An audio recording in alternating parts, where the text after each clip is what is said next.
Hello everyone, should be ready to begin in a moment.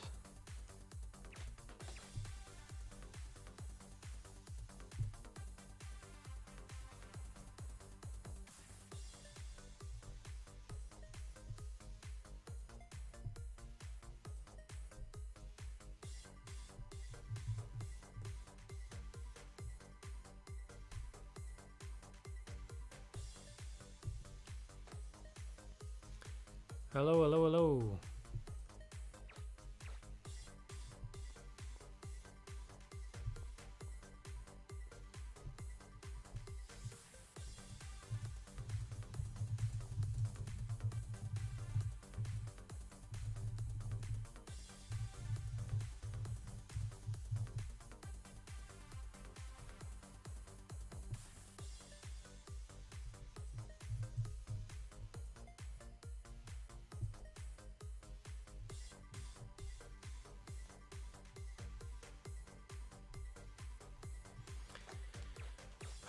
All right.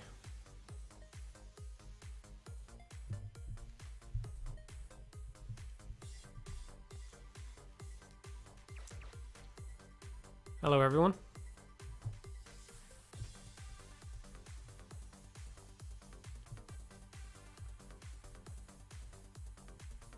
Let me just pop out this chat here.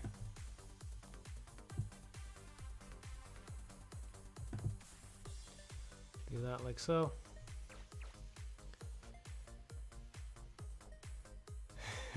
Yeah, you must have all known this was coming. Because I was talking about Pac-Man just recently.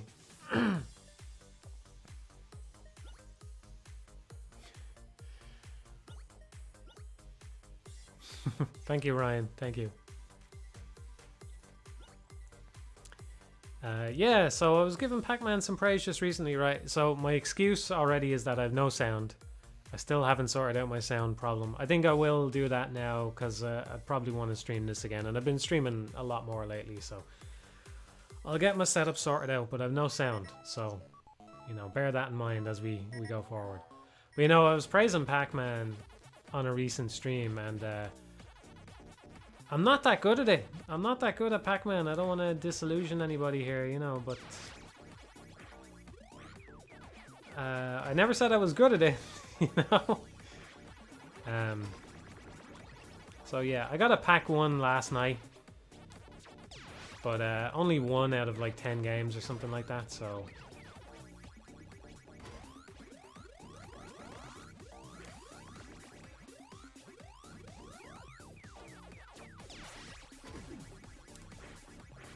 oh, that doesn't count for the speed up. Okay, that's good to know. So I think not to give away my strategy, give away all my secrets, but I think it's worth clearing the board twice at the start when it's easy, because if you do a board clear, you get a speed up. And that turns out to be handy in later stages, but you know, I find it hard to control when the speed gets too high, so I'm probably only going to do it twice, and then I'll just worry about chomping ghosts.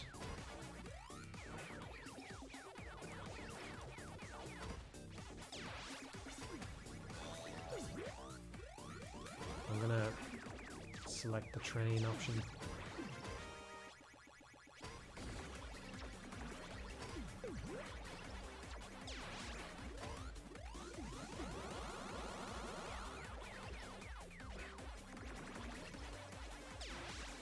Alien Soldier 99, yeah, I wish. That sounds like fun.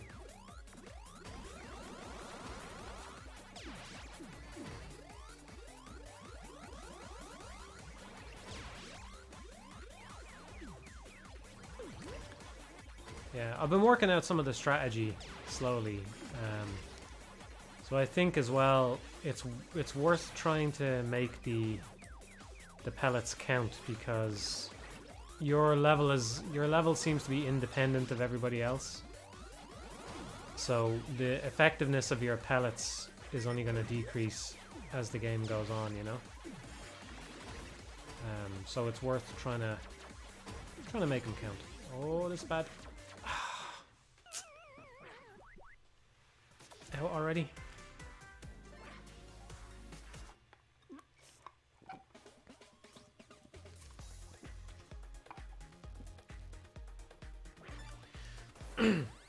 Yeah, I saw the trailer for World of Demons. I don't think it looks amazing. I can move this over a little bit closer, I think. I don't need to see the side of the screen. I don't think it looks amazing or anything, although I like the style of it. I like the style quite a lot, actually, visually. But yeah, it's nice that they were able to salvage it. Everybody thought it was dead, so it's good for them that they were able to bring it back like that, you know? Oh yeah, I meant to set my thing to speed. I think it's worth putting it on speed in the beginning to get those board clears as quickly as possible before people start ramping up. I'm going to try and chomp some ghosts early as well. Oh, I shouldn't have done that. Okay, no, that was a huge mistake. That was a huge, huge mistake. So now the pellet, if I understand the game correctly, it's just like the base game, you know. The pellet is less effective now. It's not something that happens over time for everybody. It's just depending on how often you change board. The round thing, the round indicator on the right there.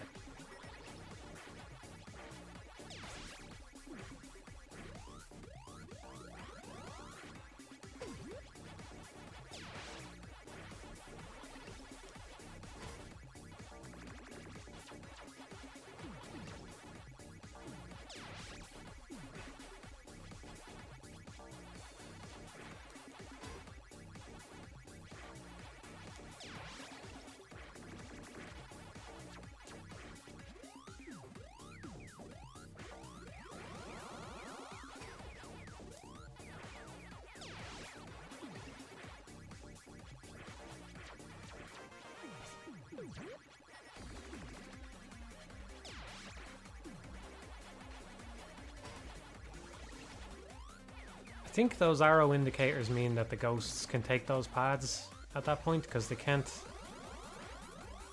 normally. I don't know where they all are, but I know that there's some parts of the map that the ghosts can't actually go through, which is how you can exploit it to right, I don't want any more speed than that because I find it too hard to control at that point.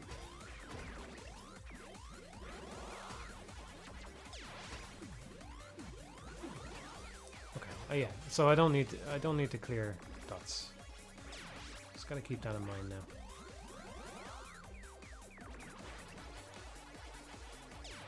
I wish I knew how to send the red jammer Pac-Man because they're way stronger than the other ones.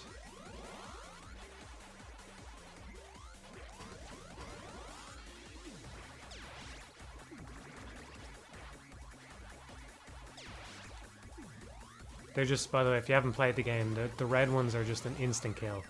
And they will... Oh, shit. Okay, I didn't get enough dots. Yeah, so... Okay. I didn't get enough dots. I forgot. I sort of started ignoring the dots, but you can't ignore them completely because the next fruit spawns in depending on how many dots you eat. So you have to eat about half of them or something like that. Or maybe it's some absolute number that you have to bring it below, you know?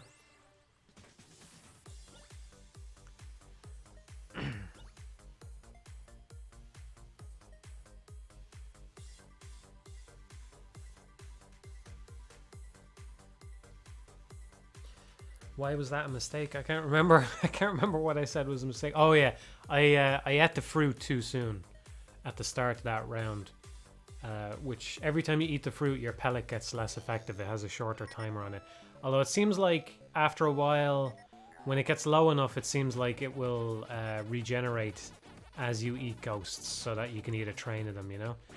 So, it's not all bad news. There's definitely a period where it's short and it doesn't regenerate though, which is the worst. Probably one of the most dangerous parts of the game.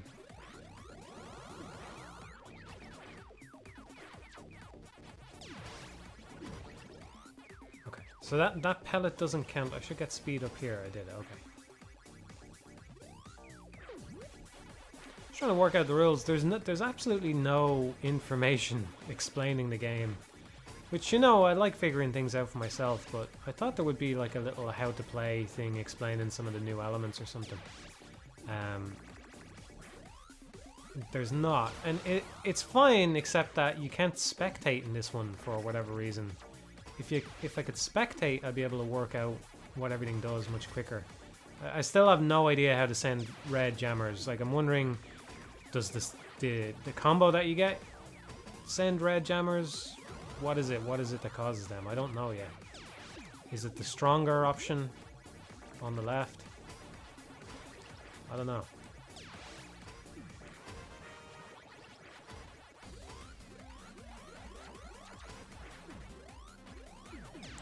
So yeah, I'm just trying to circle around a little bit to collect some dots to make sure I get the next fruit spawning in before I'll need it. I want it to appear before I'm gonna get it, so I can just make the choice whenever I think it's time to refresh the pills.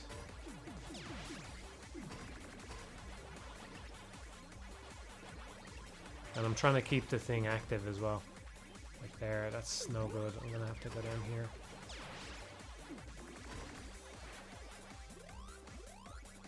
I have to imagine there's some benefit to getting that number very high, you know?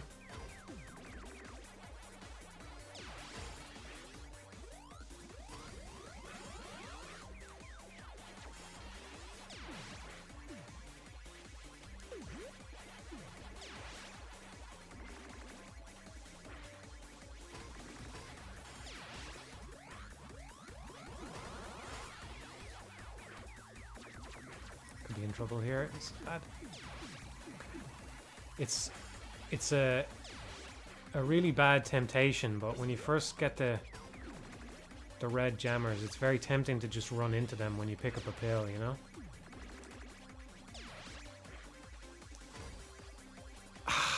Got greedy.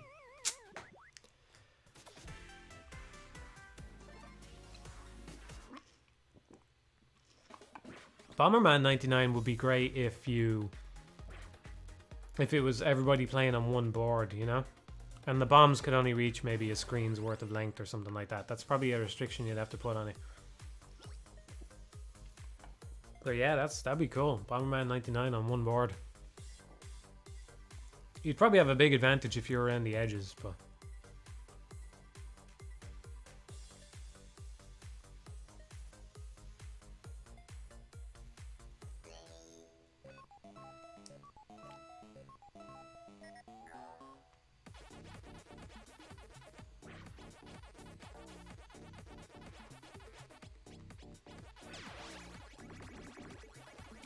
For anyone who doesn't know, that sparks are a pre-turning mechanic. So if you're holding the turn button before you make a turn, Pac-Man actually takes the turn a little bit faster, and that helps you gain distance against the ghost. So it's worth picking your turns ahead of time. I'm meant to be clearing the board. I'm really bad at remembering things.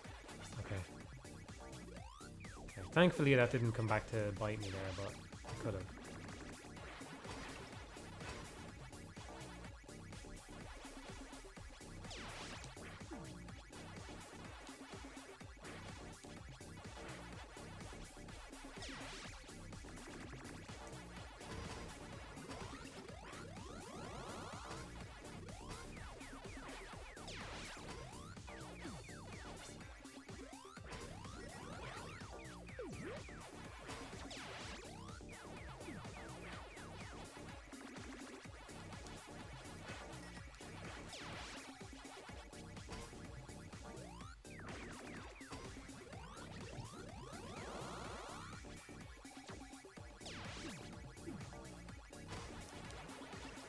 I didn't need the dots there. I don't think there's any advantage if you're not looking to spawn the fruit and you don't need to get rid of any jammers or whatever. There's really no advantage to... Oh wait, why did I say that about the jammers? That doesn't make any difference. If you're not looking to get the speed up and you don't want to spawn a fruit, then there's really no point in eating the dots. Ah.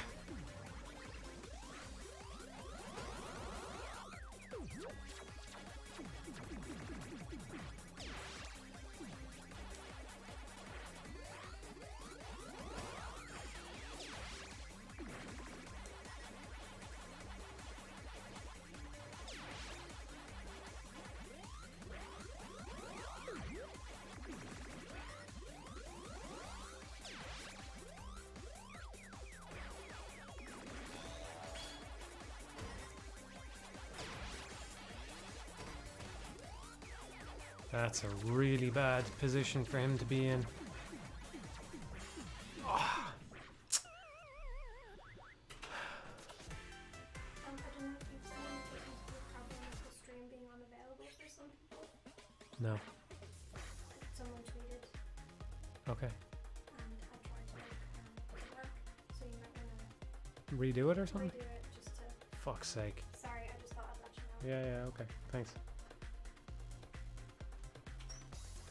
Apparently some people can't see the stream or something. I don't fucking know what I'm supposed to do about that. I mean, I can stop and restart it, but...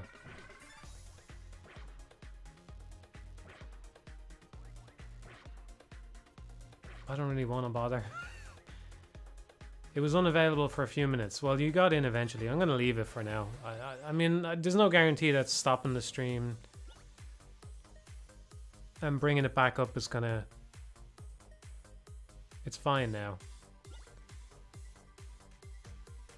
Okay. Because I don't know if restarting is going to fix it. And it would fucking... It would split the VOD up. It'd be annoying. Is it working now? I think it's working. Yeah. But Okay. it was down for a bit, so. Yeah, okay. Well, whatever. It's fine. Thanks.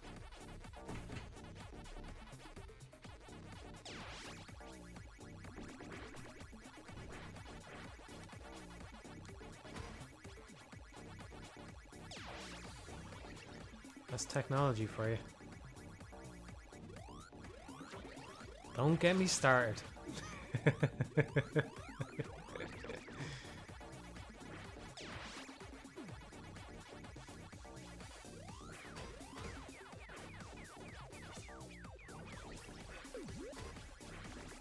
I don't have very big combo, so I don't need to worry too much about maintaining this. I'm not on speed, that's unfortunate.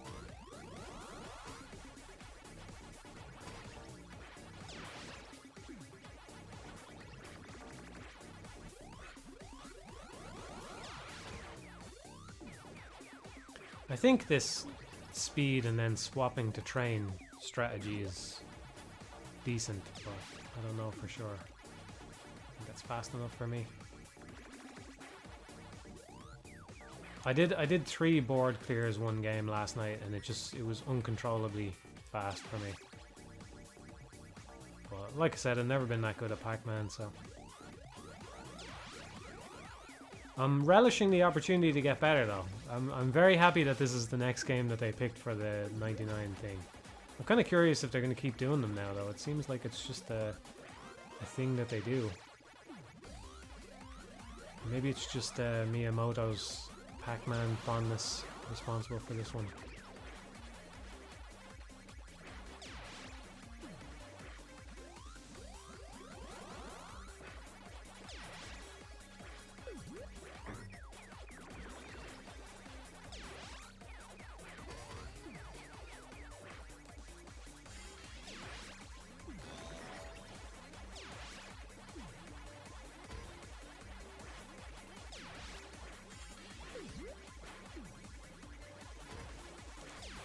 This is why you need to keep the... Fuck, stop turning away from me. You need to keep this thing trimmed down because there's a limit on the number of ghosts you can have in it. If you have the max number, then it stops spawning anymore, even if you grab the little outlined ones.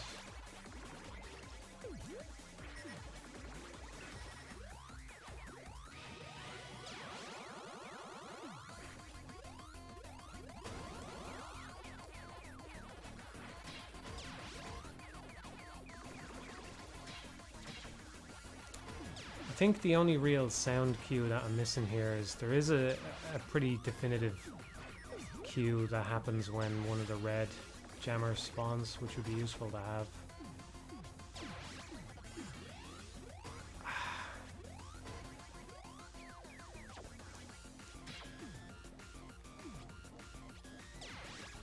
Oh, for fuck's sake. Like that. Yeah.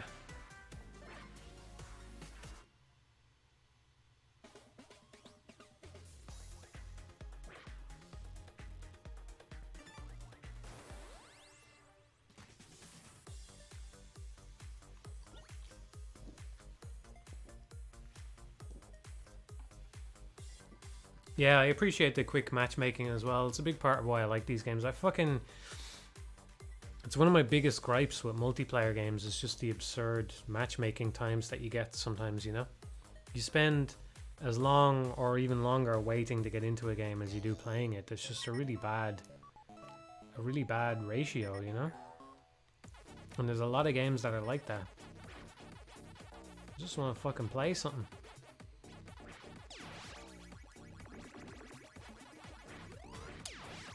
Thought I might have avoid eating that one.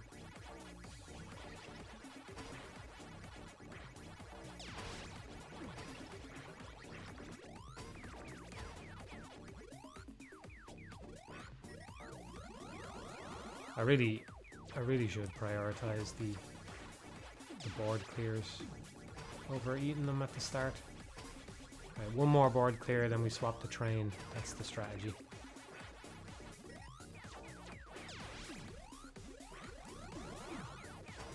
I do wish I had sound. I didn't think I'd miss it this much. I tried plugging my headphones into the Switch. Does anyone remember if I was able to do this before?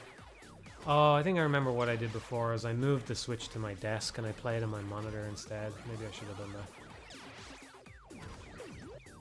I fucked up, didn't I? I forgot to clear the board.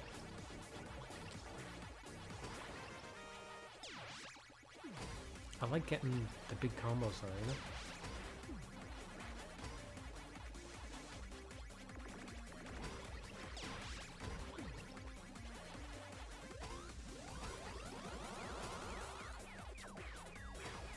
There we go.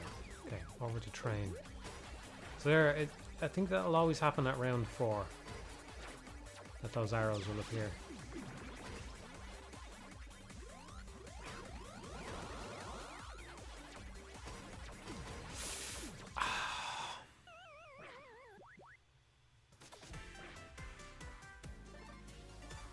That's bad. Is that the lowest I've ranked? No, I ranked even lower earlier, didn't I? I can't turn my mic up anymore. This is it.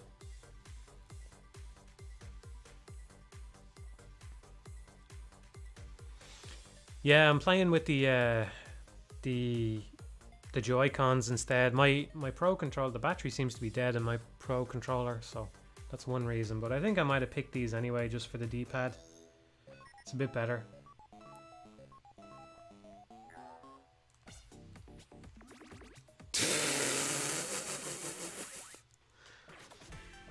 Okay, we can't do any worse than that. 98.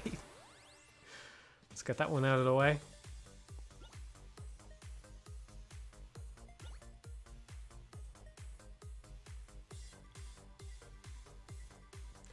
No, the drift, somebody says, Robo Guy says, have you managed to avoid the drift? No, the drift has come for me. I put some WD-40. I think you have to use like an electrical variant of it or something. Anyway, I got a can of it and I sprayed some of that in there and it seems to work, but it doesn't solve the problem. I don't know. The drifting, apparently the PS5 controllers have it as well. I don't have a PS5, so I don't know. But it's really fucked up because, like I said recently, I've been going on a PS2 binge, you know? And I'm using an old PS2 controller that must be nearing 20 years old now. It's not the one that I had at launch, but it's old, you know? And yeah, maybe it hasn't seen that many hours of use over those years, you know, but it's been through a bunch of games and it's holding up perfectly fine, you know? There's nothing wrong with it. So what the fuck? Why is it getting so much worse? Why is it so much worse these days? And it is worse. The Joy-Cons are bad. They're just bad. I don't like playing in... I mean, it kind of dampens the appeal of the Switch because I don't like playing games portably that would benefit from using the Joy-Cons, you know? So there's a whole bunch of games that I'm just not going to play in portable mode because I don't trust the Joy-Cons to hold up.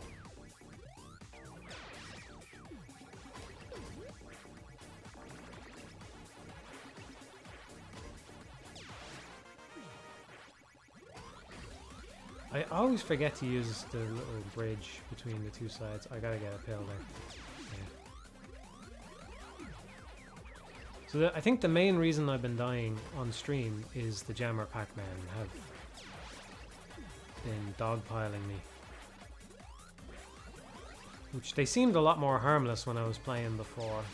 Maybe I think the difference between now and then, when I was playing last night, is I didn't really understand that there's a benefit to not picking up the pills. So I was picking them up really quickly, and that was helping me deal with the Jammer Pac-Man. But then now they're more difficult, but it was ultimately hurting me as well because, you know, the game was becoming faster, quicker. So now I just need to balance it out a bit more and get used to dealing with the Jammer Pac-Man. I think that's it. It's like I said, I've said this before on stream, sometimes if you want to get better at something, you gotta go through the valley of punishment, you know what I mean? The valley of punishment holds the keys to success. Because it will eventually get to the point where other people work this shit out and they all have the same strategies, you know? I really, really need to pick up that fruit. Okay, that's good.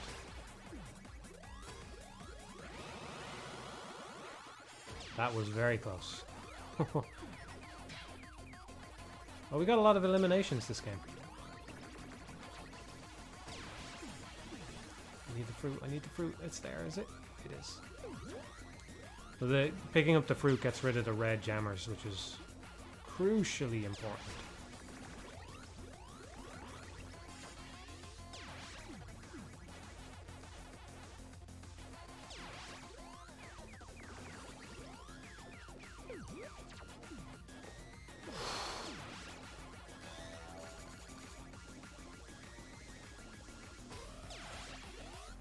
Oh fuck. Oh man, he spawned in a really bad place. Come on, come on. No! Ah. That was a really bad spawn there. That's unfortunate.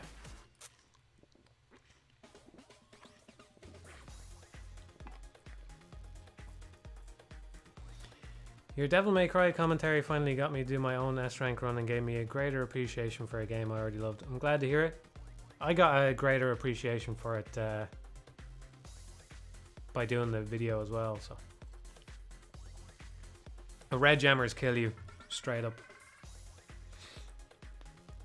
And yeah, the power pill doesn't get rid of them. Yeah, I got pack 1 once. I think it was just once. What do you think of Xbox Game Pass? Well, I don't have it, but it seems to be the way things are going. I don't know. I understand the convenience. Well, there's a few problems.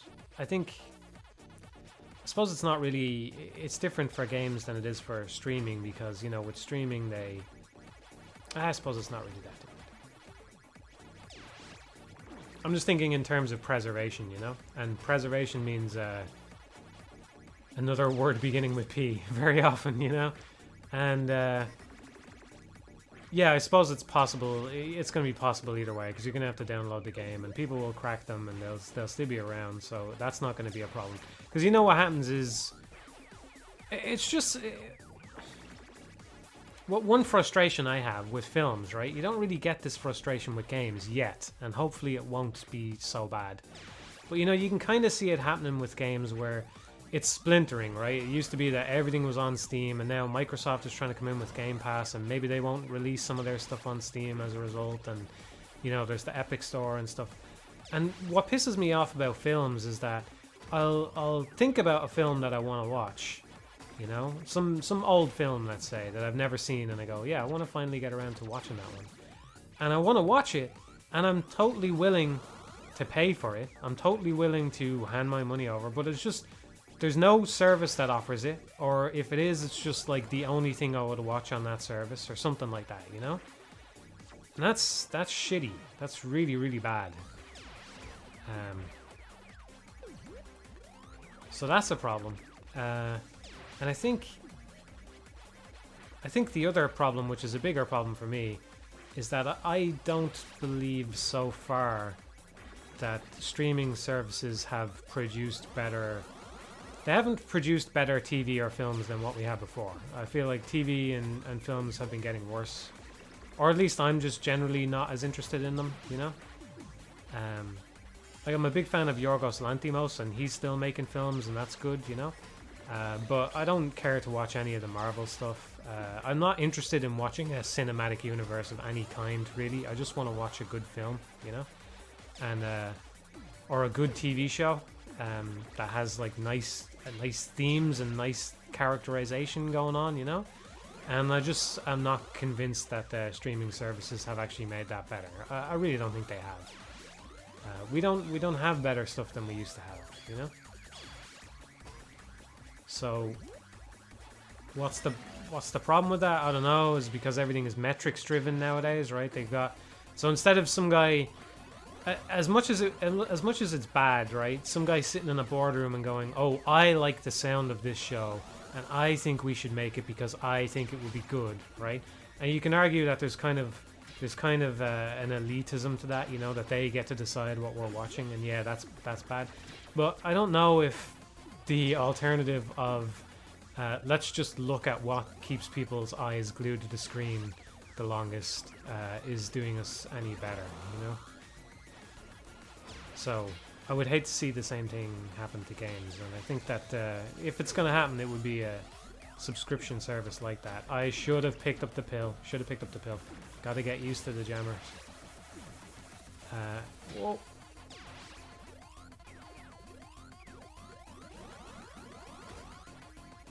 I wasn't sure if he was going to kill me. That's one thing that I really don't like about the game so far. I feel like the jammers, when they stop, they maybe shouldn't stop instantly. They should be stopping on like a tile-based system where they're very clearly in one tile or another. You know what I mean?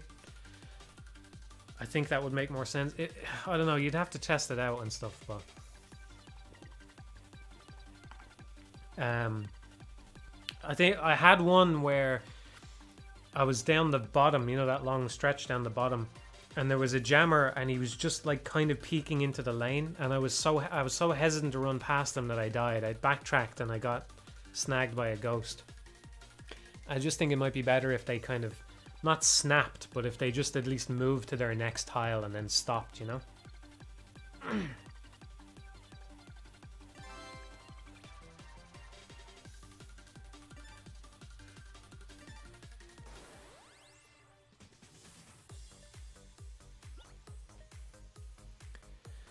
When was last? Yeah, somebody says, I think games have been at that point for ages now. When was last time we got a genuinely innovative AA or AAA game?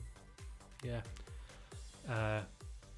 Well, I don't know if I don't think I kind of got this point across enough when I made the review for Breath of the Wild.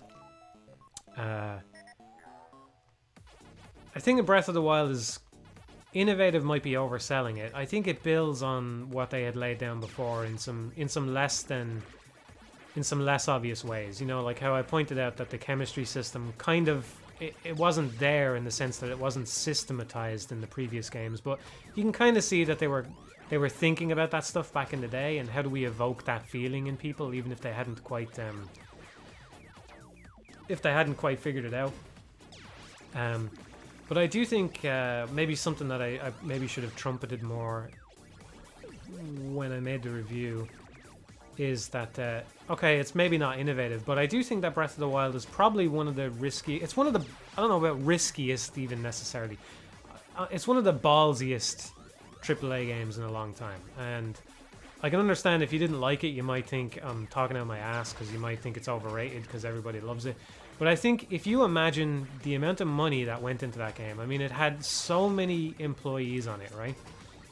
There was something like 100 Nintendo employees, and then they got another fucking 100 Monolith Soft employees to come in and help them finish off the map and stuff. There was so many people involved in that, and it's such a big name franchise, and it was such a big game to help push the Switch and the Wii U and all that, right? For them to, I think on the development team, you know, among the higher ups on the development team, somebody clearly went, like the reason I talked about intrinsic motivation when I was making that video is I really believe that somebody on the development team actually used the word intrinsic or thought about the game in that way, even if they don't have that word over there. They were thinking that, you know, I'm tired of seeing games push players through things with these fucking checkboxes, you know, like lists of chores that you have to do and all that kind of stuff. And I'd like to make an open world game that just rewards and allows people to enjoy it intrinsically, moment to moment, and so that we don't have to cram it with so much, you know, stupid list making bullshit and all that kind of stuff. I think that somebody on the development team thought that, whether it was just only the director or it was some higher up gameplay guy or something, I don't know. But I do think that was ballsy, because I think the vast majority of big budget games are very extrinsically driven, right? They give you a big list of shit to do. You get, you know, achievements, or you unlock fucking skins or whatever number of hours. And I think for them to not do that on such a big budget and important game is probably the biggest weird move that's been done in a AAA game. Probably even bigger than The Last of Us 2. Although maybe I just feel that way because I liked Breath of the Wild more, you know. I think that The Last of Us 2 was risky as well. I just don't... Oh, I just didn't enjoy that risk as much. Now that's pretty bad. I don't know about that. I don't know how I feel about that one.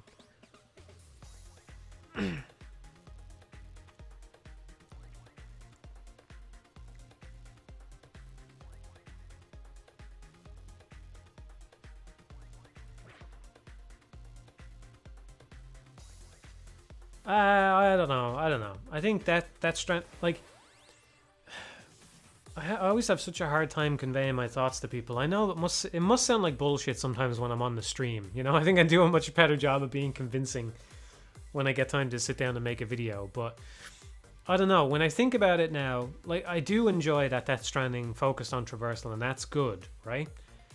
But I do also actually think that Breath of the Wild was riskier and was stranger and stuff. I just get a speed up for free there. That's cool. Because because Death Stranding is still ultimately supported by, when you deliver this package, you get an exoskeleton that makes delivering the next package easier, right? That's the kind of motivation that drives the vast majority of games that are already out there now. So in that sense, Breath of the Wild is much more different than Death Stranding, even though I do appreciate what Death Stranding brought in terms of making traversal more challenging and more intricate and interesting in that way. And I think Breath of the Wild, actually, of all games, could have benefited from that a little bit more. You know, like even just including skulltulas or whatever to keep the climbing more interesting. But no, I think it's a bigger risk. Again, you have to put yourself in the shoes of someone who there's $100 million. Well, I'd say Breath of the Wild is probably cheaper than something like The Last of Us or the new God of War or whatever, right? Because Nintendo tries to do things on the cheap, right? So it's maybe considerably more cheap than those games. But there's a huge amount of money on the line. There's the reputation of a company that you probably knew when you were fucking in school, right? You probably knew that you wanted to work for Nintendo since you were a fucking 5-year-old kid or something, right? And there's also hundreds of jobs on the line, right? All your friends, if the game sells shit poorly, all your friends are going to be sacked, right? Well, maybe not sacked, but you know what I'm saying, right? There's so much riding on it, and it really does. In the case of games like that, it really does compel people to put a number of carrots on the stick and say, chase the carrots, you know? And Death Stranding does that, but Breath of the Wild, it does in some places, you know, but to a much lesser extent. Like giving the player all of the runes at the start and stuff like that. I don't know. I don't think I got some of that stuff across in my review. Or at least I don't think I got the full extent of how I feel about it across, you know what I mean? And again, you know me, I'm not saying it's a flawless game or anything. Oh, Jammer nearly got me there. Although, I don't know, is the spawn in animation shorter when the level goes up? Because it seemed like I would have been able, because I saw him coming there and I was able to avoid him, but I really felt like I actually couldn't have avoided the one I just died to a minute ago. But maybe if I watched it back, I'd understand. The queue might be a bit longer than I thought it was.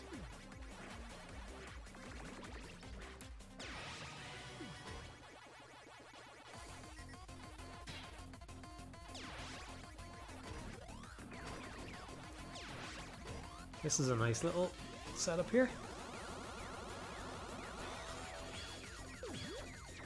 So getting the fruit doesn't get rid of the white. Ah, it's always confusing because that makes it look like you're second, but I'm actually fourth. I thought it was third. So getting rid of the fruit doesn't get rid of the white gemmers. I need to keep that in mind as well.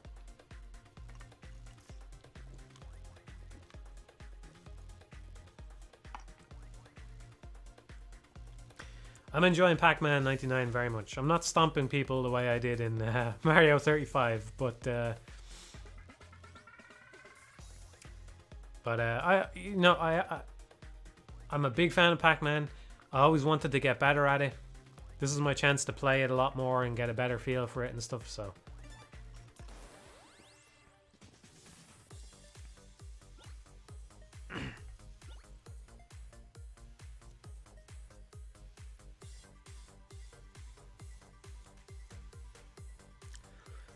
No, I totally disagree.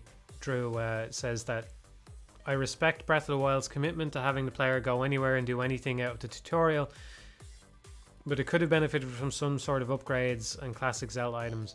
Well, I say I totally disagree. I think I agree to a point. I agree that what was there could have been better. Like if you, I don't know how many people actually paused to read what my suggestions were on the little suggestion sheet that I had in the review, but the game does actually give you some upgrades as you go through it.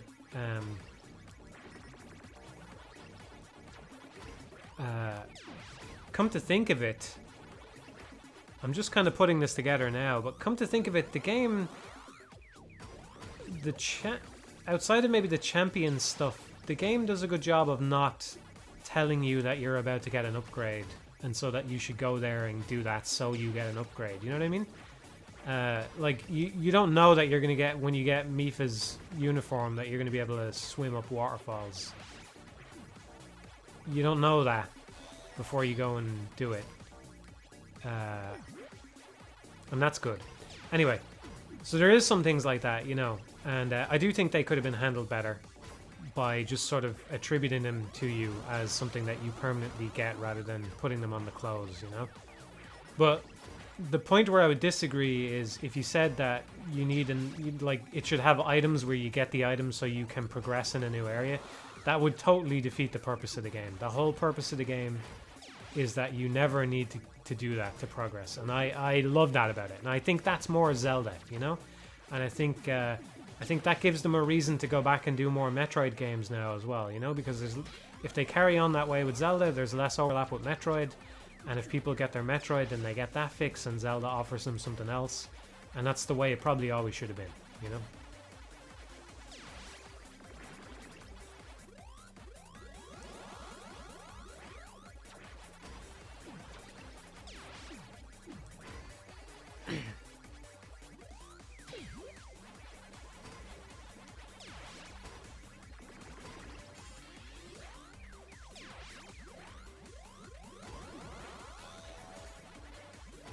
I don't know, it looks like I'm still sending white gemmers. I mean, I'm tempted to swap over to the strong, but it seems to really impact the power pellet. And I don't know that I'm good enough to actually survive without a decent power pellet.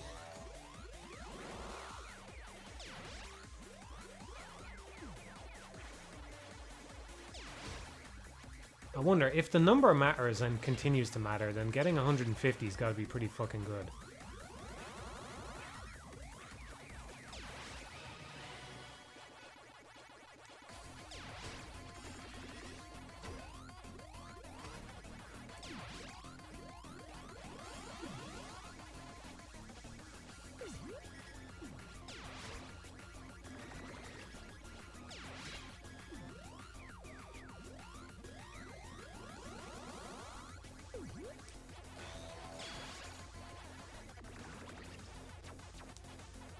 Whew, that was a severe speed drop right there.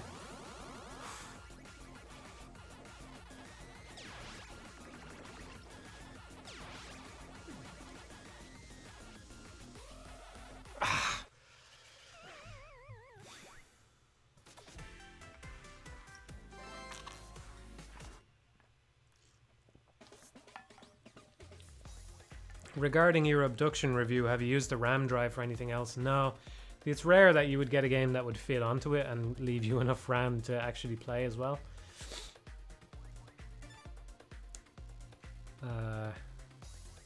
Yeah. I don't think I used it for anything else. I'm still using...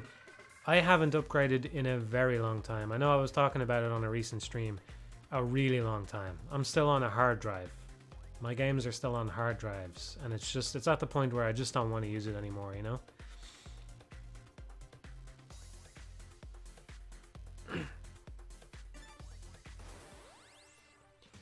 What's your favorite Watanabe anime? Bebop, Champloo, or Dandy? I like them all. I think that it's been a long time since I've seen it, but I remember really, really liking Champloo's final episode. And that goes a long way. But I think overall, Bebop and Dandy are the better shows. I'd probably give it to Dandy. I'd say Dandy. I'm a Dandy guy.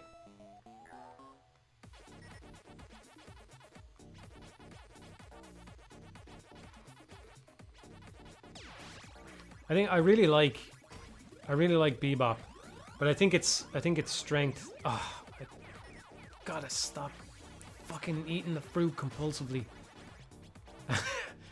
I think its strength lies in its... Well, it's got nice world building and stuff, and it's got some really nice episodic plots. But I think the thing that it would have over something like Dandy, or most other anime, is that is the characterization, you know? And while I do really love the characters, I think that you get better characterization in live action stuff, you know? So it's not really what I'm going to anime for. I'm not going to anime for characterization. I'm going to see something that I don't think would work in live action, you know? And so Dandy delivers on that front a lot better.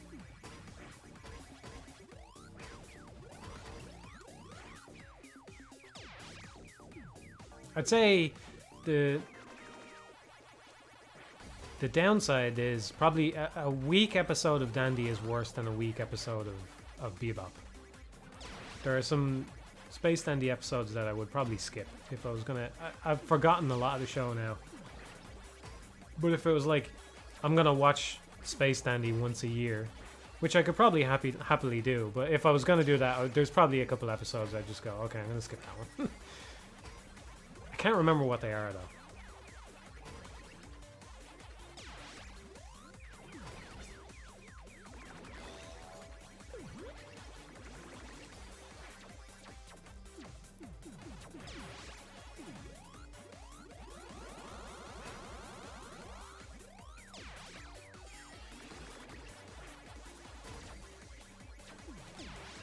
Do not underestimate the jammers.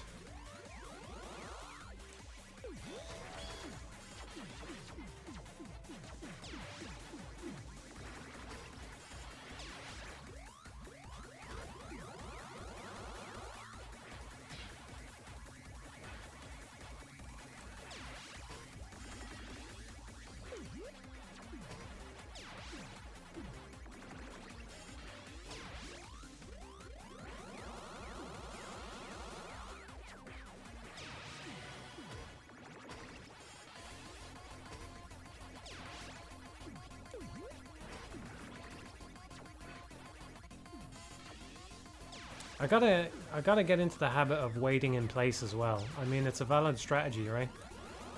It burns some time. It means that your opponent is probably going up in speed and you're not. And that's very valuable. This is dangerous. This is a really dangerous situation. Okay, there we go. We got out of it. Oh, come on!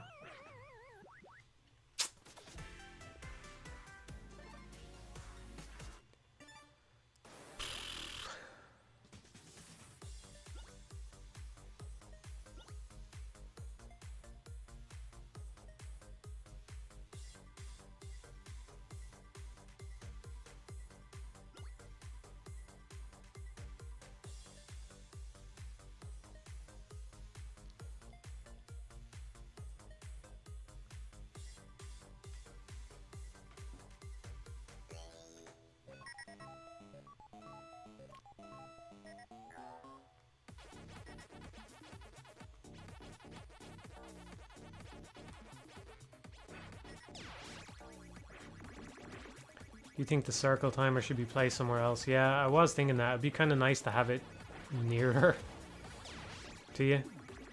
My eyes are often glancing at it. It's handy to know the exact timing.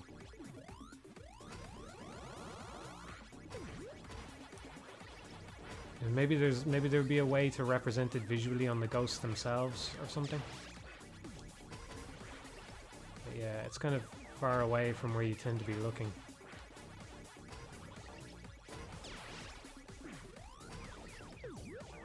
Why did I do that? Why do I keep fucking doing it? You just see fruit and eat fruit. That's just how it is. The brain, you know, the brain just goes, see fruit, eat fruit.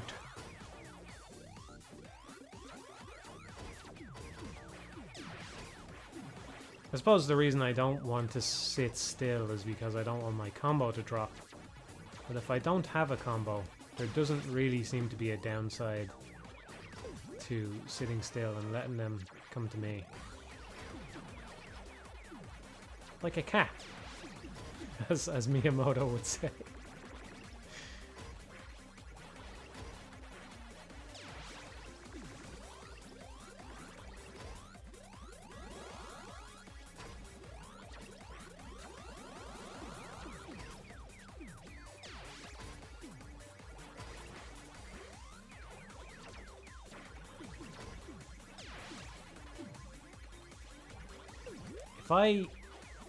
I think this is the next layer of strategy here, okay?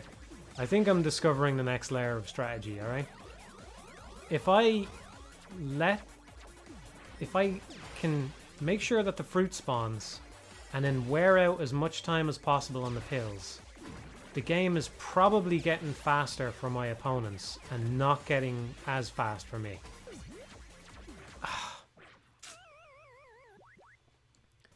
So it is, although I'm losing my, no, as long as, you want to balance it. You want to keep the pill, you want to keep the combo going, but you want to wear it out as long as possible, even if that means sitting still in front of a pill for a moment until the blue circle is almost empty.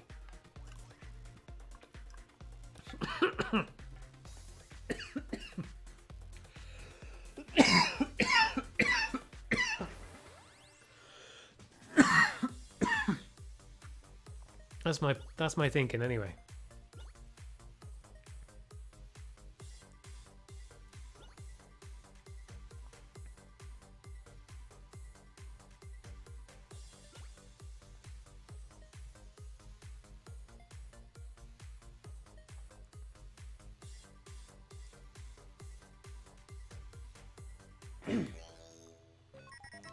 I haven't been outside in a long time. I don't have COVID. I probably don't have COVID.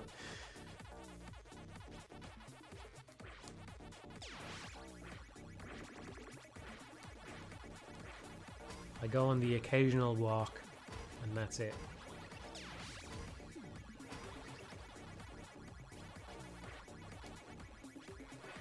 I need to take my own advice. I need to wait. Eat all the dots, and just fucking wait it out. Wait it out.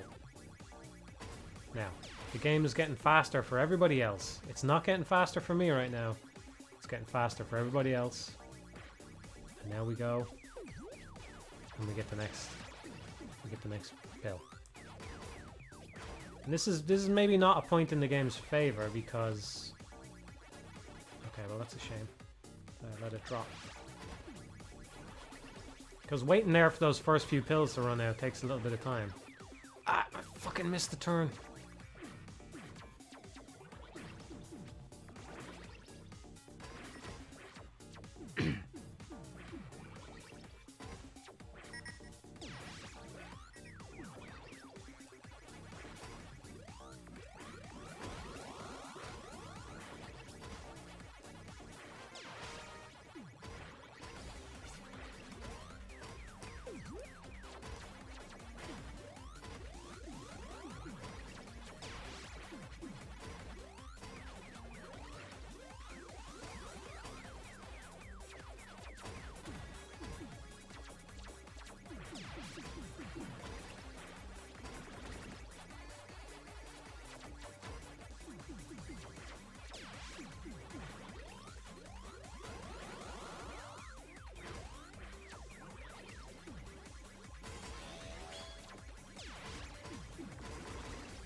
Jammers nearly blocked me from getting the pill there.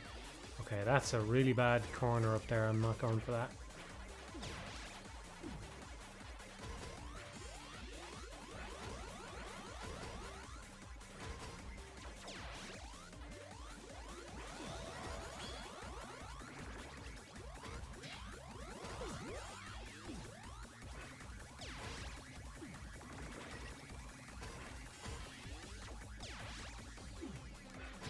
And the nice thing as well, because the red gemmers stop when you have a pill active, if you're waiting for a pill, you know that a red gemmer can't just walk into you. So, whoa, you can walk into them, but they can't walk into you.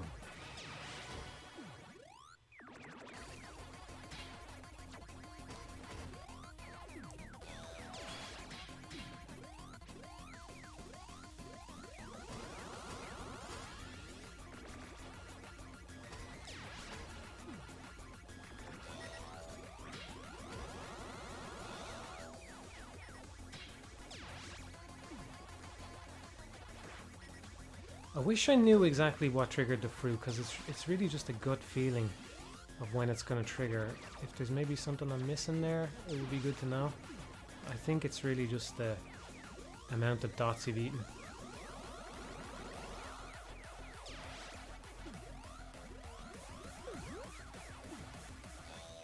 There we go.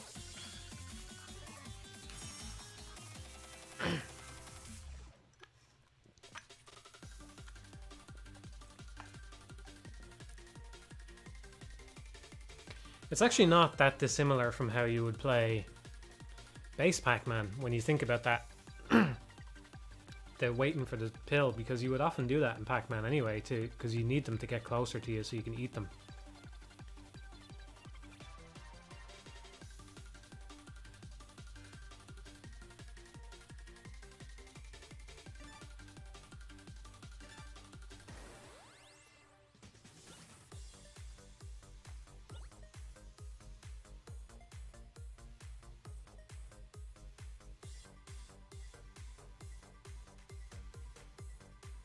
No, I never got to the end of Pac-Man. I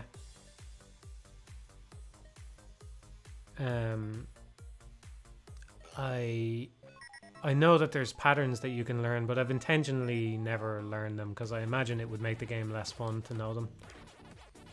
I just want to play Pac-Man.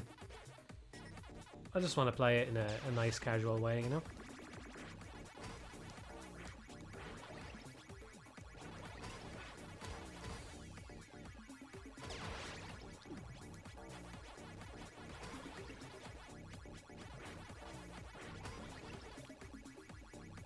So we'll see. I'm not convinced that this strategy has totally broken the game just because I won the first round where I figured it out. But if it has, because people will eventually catch on to this anyway, so. But if it does get to be a problem, then I can consider putting the limiters on like I did with Mario.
I don't know what to say right now. I was speculating on the strategy before, and now I've run out. I'm not really interested in learning new strategy right now. I just want to apply this one.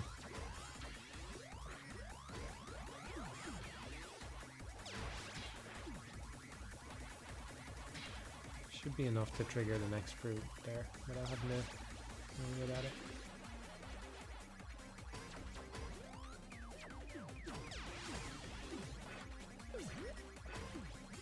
I wonder. No, it's not. I was gonna say. I wonder if round 5 is always the freebie round, but it's not. It's random because it's sometimes the very first round.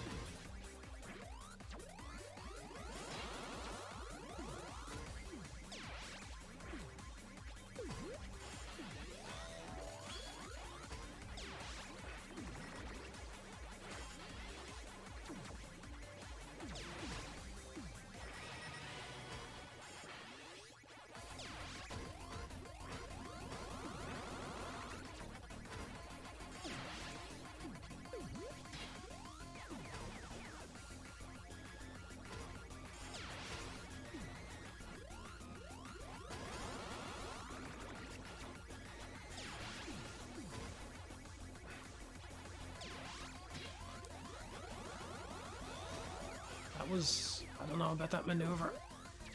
Yeah, cost me the combo. Probably not worth it.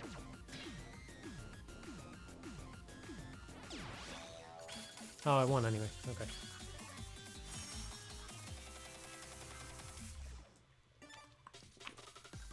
Haha, get fucked, Matt. Matthew is superior. I raise a toast to you, Matt.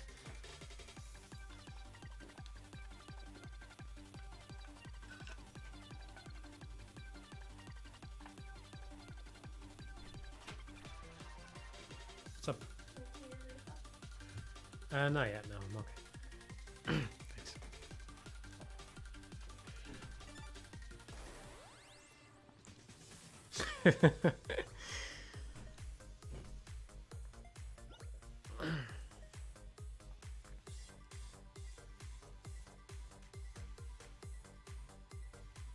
No, I stand in solidarity with Matt. I stand in solidarity with him. I think we've established that I'm actually Matthew though, you know, so we'll have to distinguish me from Matt. You'll have to address me by my proper term going forward. Thank you.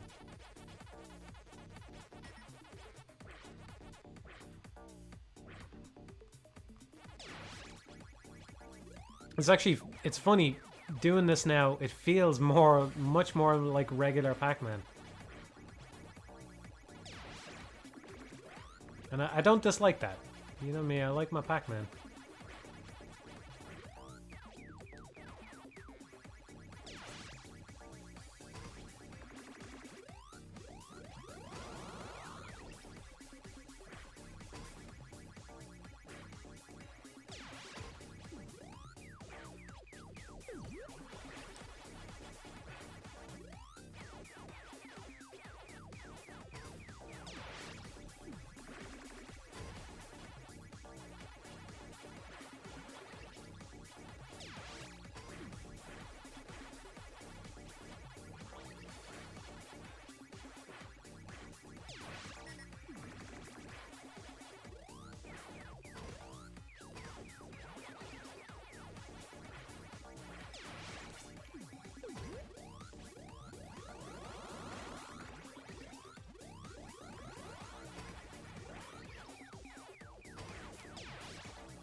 Oh wait, I don't want any more speed ups. Yeah.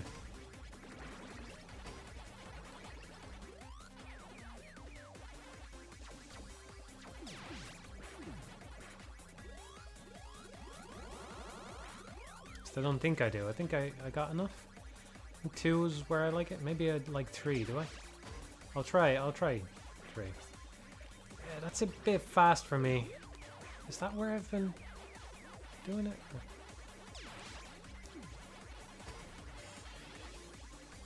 Oh, the jammer is right on the dot. Oh!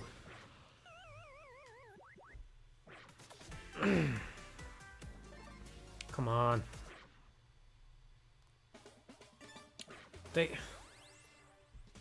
That annoys me. I'm pretty sure I had a power up the whole time, right? They should at least spawn on a fucking tile as well. If they're not gonna snap to tiles or like halt on tiles, they should at least spawn on them, right? Did he spawn there like that?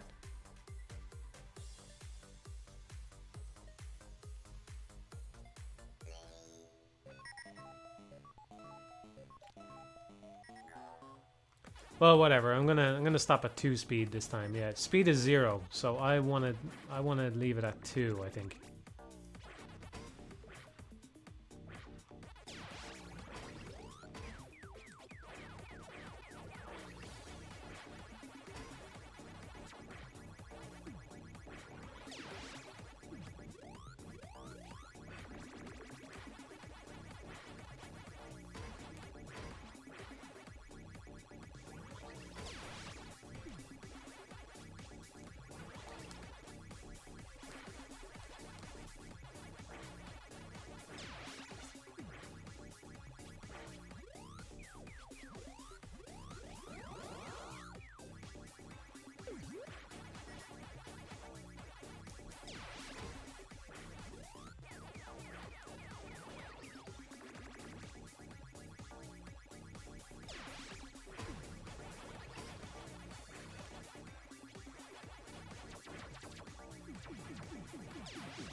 Okay, that's it. No more board clears.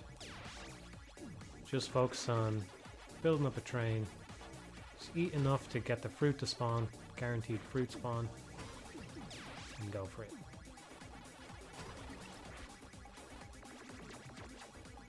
Ah, I missed the turn. Missed the turn. I'm gonna have to go for the pill. Did I keep it? I think I kept it alive. No, I missed it. Fuck.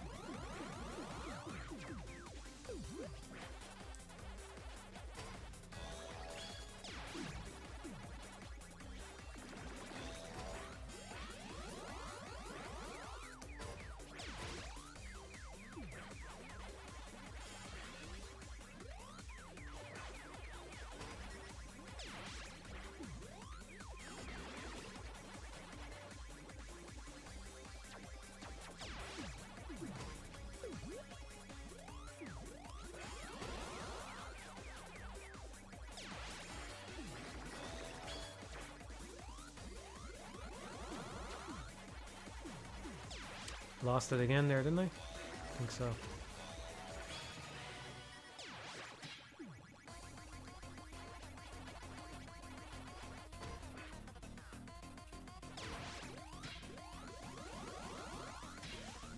It's a shame that that jammer spawned there. Oh, missed it again. This is bad. This is very bad. Could have had a very big combo by now.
Oh, I'm fucked. I'm fucked. Die. No!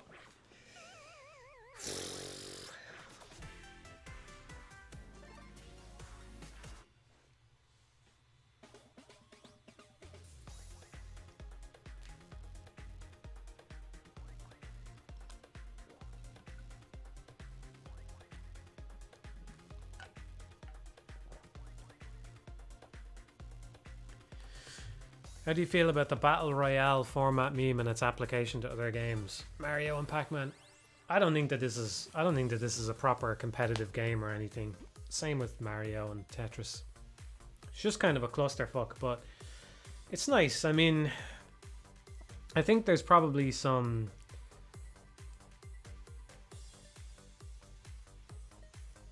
I don't know. I think one reason it works, which I don't know if I'm shattering an illusion here for people, but one reason it works is that it probably doesn't actually work as well as it makes you believe that it does, you know? People probably are not synced to the level that you might expect. I don't know, actually. No, I don't want to say that, because I know in Mario was probably the best example, because you could actually see the specific garbage that you were sending to people, because it wasn't just generic, you know, jammers or pieces or whatever. It was actual, okay, he's definitely going to have a Bowser showing up on his screen in a couple of seconds, and that would happen. So, I don't know. Yeah. But I think part of what makes it work is the fact that you are just kind of playing solo. So you don't experience any lag on your end, you know? If somebody else is lagging or something like that. You just get a nice play experience regardless of what's happening with the other people. Which is good. It's very good. But for me, at least, that's a large part of what makes this format work. And the short match times and all. Short matchmaking times and things like that, you know? It's not like it's a serious thing or anything, but it's a nice little twist on Pac-Man. I think Pac-Man is one of the better games for it.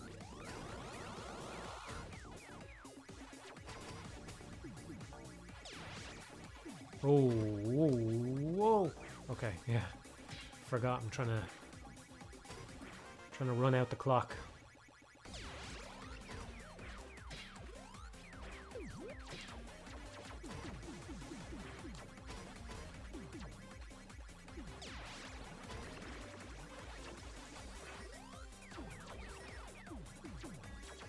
Getting a feel for the jammers now as well. I knew that I shouldn't try to eat all the other dots there, because there was too many jammers around. I knew it was going to slow me down enough that I needed to just get to the pill. So that's good.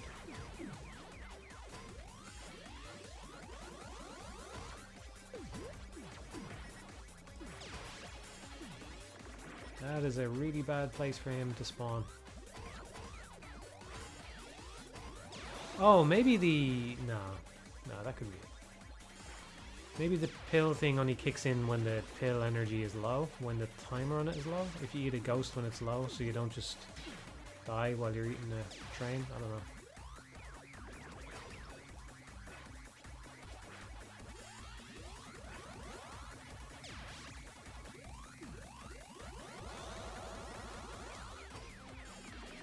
I really wish I knew for sure that the combo actually meant something.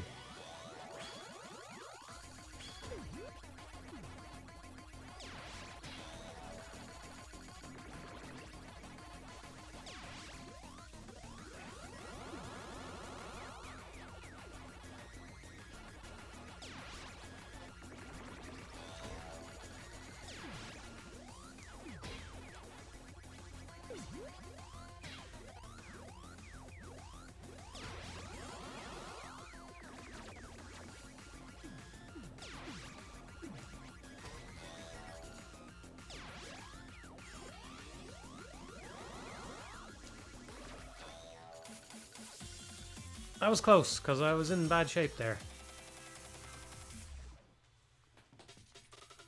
So I didn't win by much that time.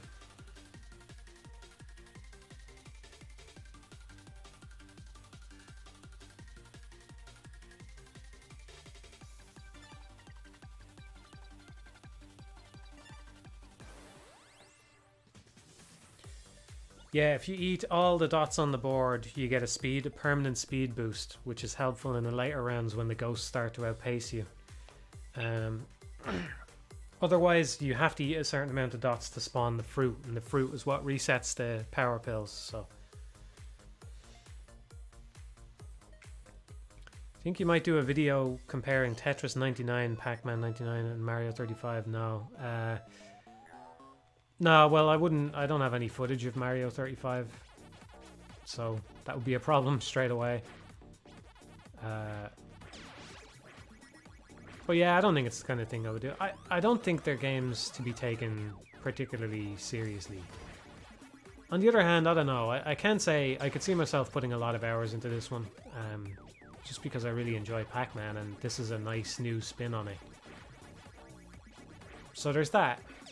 It's one of those weird things. It's because I can say it's not really worth taking seriously, but at the same time, I'm really enjoying it, you know?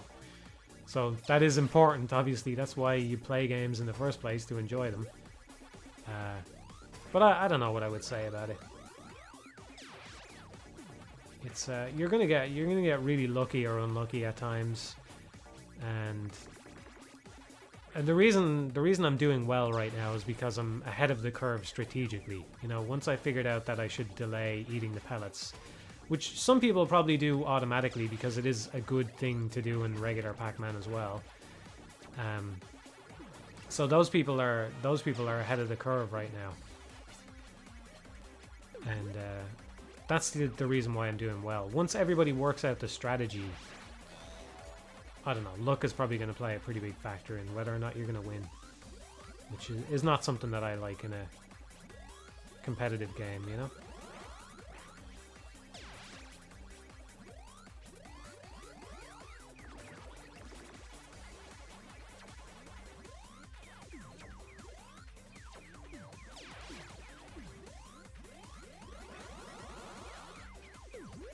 Shouldn't have done that. I'm supposed to get that pallet up on the top. Don't know why I didn't. It's okay. I kind of made up for it there because the combo dropped, so I got to wait longer than I would have anyway. I'm just gonna wait.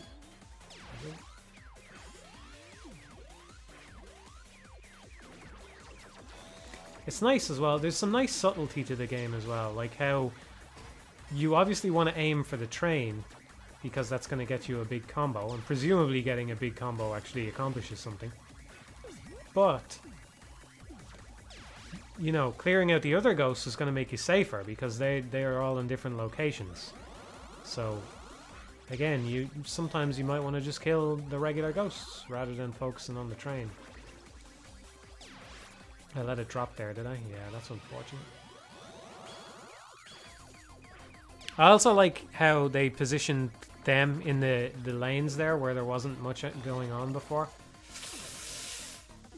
Ooh, that was close. I don't know how I got away with that. That was very close. That's the perfect position for those extra spawning ghosts to give that part of the map a little bit more importance.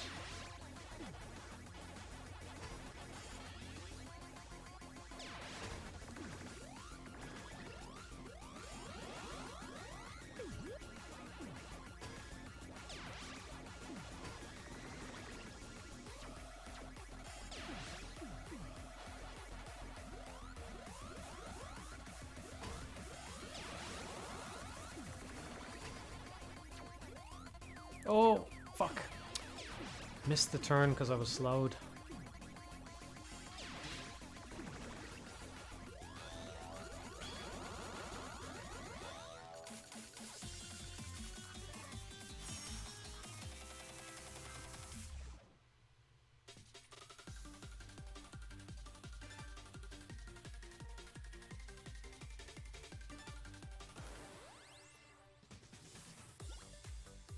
Mega Man 99. Everybody imagining their 99s. I reckon if they do another one, it's going to be another classic arcade game. Something like Space Invaders or something like that. Galaga, maybe. Galaga is Namco, isn't it? So they might be up for doing another one after this. I think Galaga probably makes more sense than Space Invaders just because of the way the enemies behave, you know? You've already got different enemy types built in there. I wonder... Oh, yeah, I'm having some more thoughts here. I have been defaulting to just picking up a pill but I don't necessarily need to do that. I don't need to pick up a pill at the start of the match. I mean, I can just actually play Pac-Man for a minute, you know?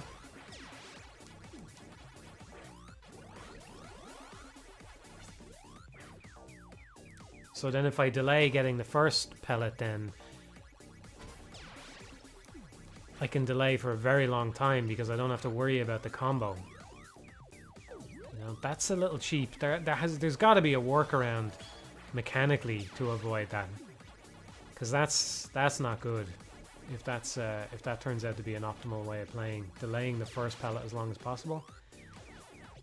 I mean, okay, you could rack up kills, and presumably that does something. I think in Tetris it sent more garbage to the enemy, the more medals you had. So that's something. I don't know.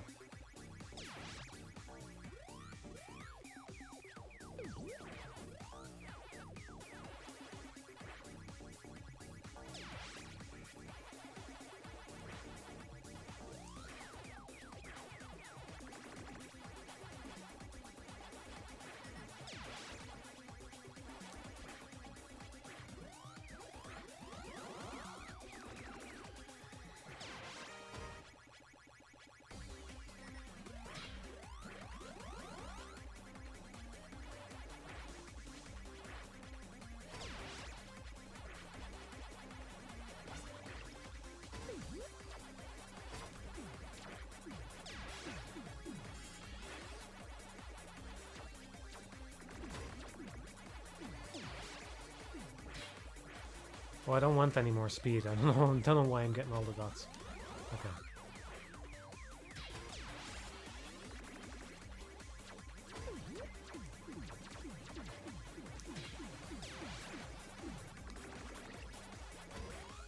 Still have the combo. That's very good. Oh shit! Oh man, I thought I had picked up that pellet. Okay.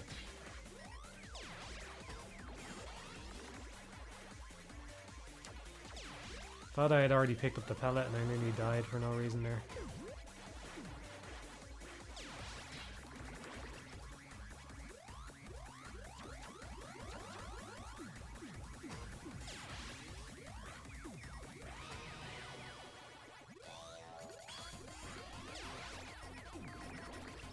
I feel like I get more eliminations when I get a big combo. There's got to be something to it.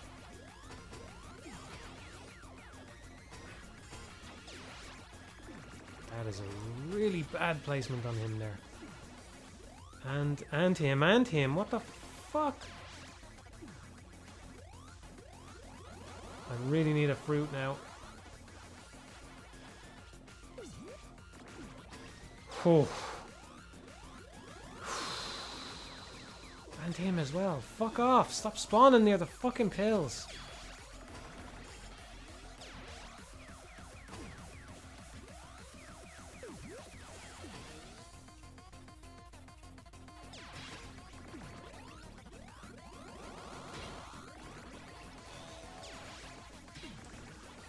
Oh, I didn't even see where I was there.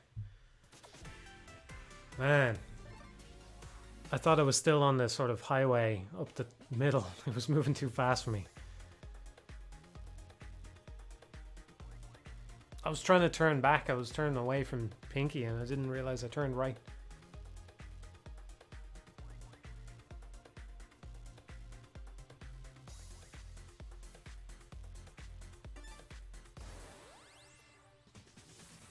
Theoretically, more speed is always better for a skillful player. I suppose you're right about that, yeah. Yeah. I don't know if this gets faster than actual Pac-Man at some speed. Maybe speed 4 would be faster than actual Pac-Man.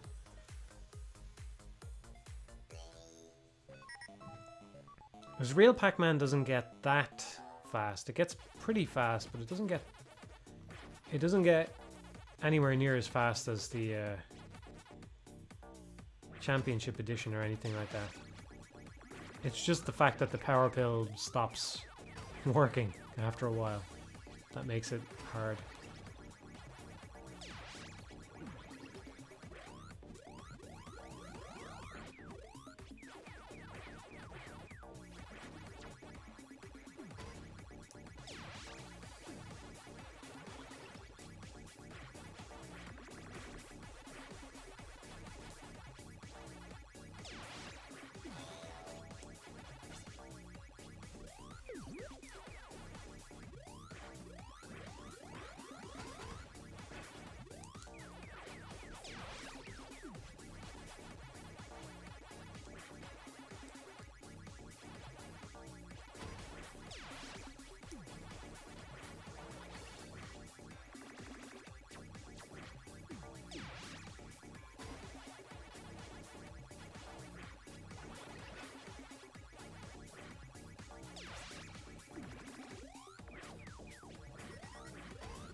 Curious if the laptop fan is coming through on the mic, is it? Because it sounds pretty loud to me right now. I don't know why it's so loud.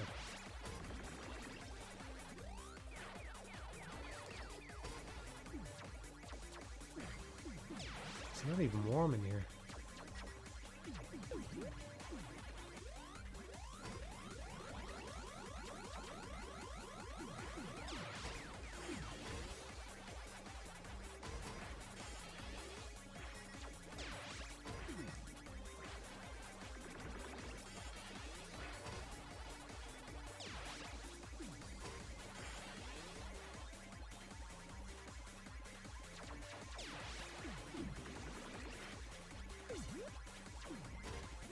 Was it the last game? I feel like I got some pretty bad red jammers on that last game near the pills.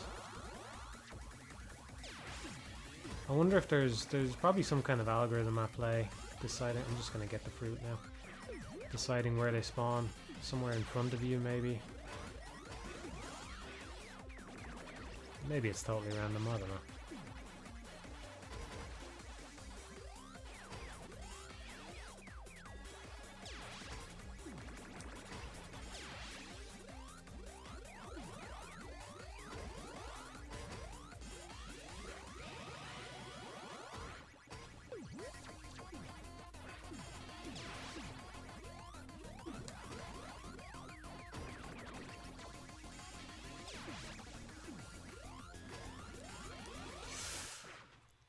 That's unfortunate. How did I get up to speed 3 anyway? I must have accidentally cleared the board. Well, if you get that freebie board, you probably just get your speed boosted with no say in the matter.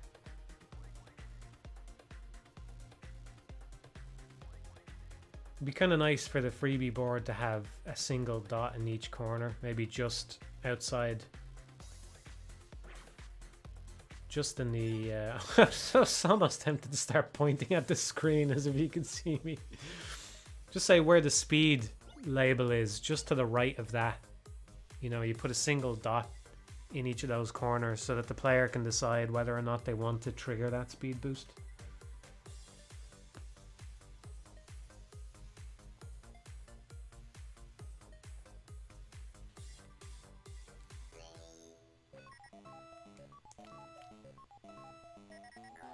Eating a train gives you a time stop more advantageous than sitting still. I don't think so. No. I mean, well, they're kind of... It depends on when you're sitting still, but they're not mutually exclusive actions, first of all. You can wait for your pill to run down and then just eat a train with it, you know? But you can definitely run out more time by... just sitting there waiting to pick the thing up than you would get by pausing the meter.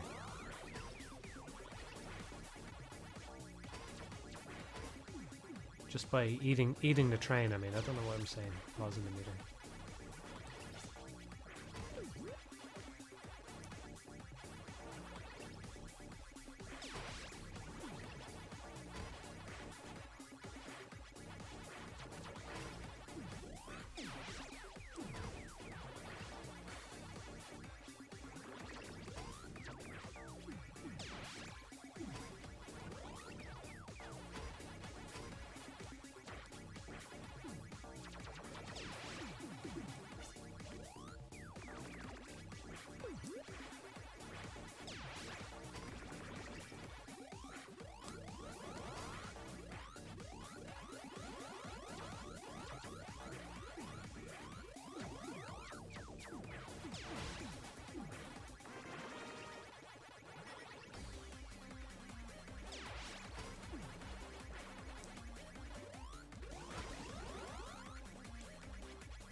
I haven't been able to pay attention to what happens when you actually eat a train. I presume you have to eat the entire train for the main ghost to actually be killed by that.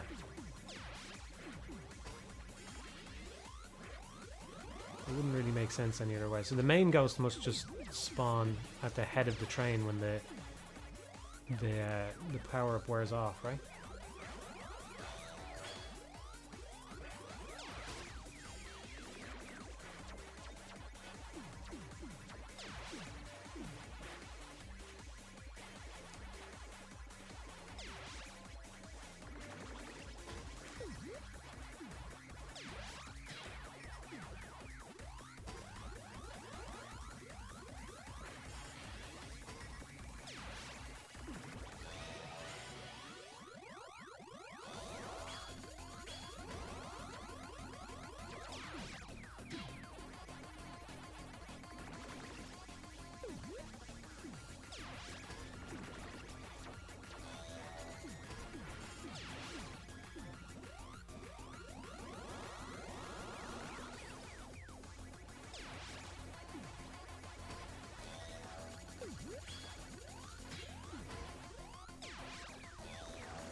Unfortunate that I let that run out.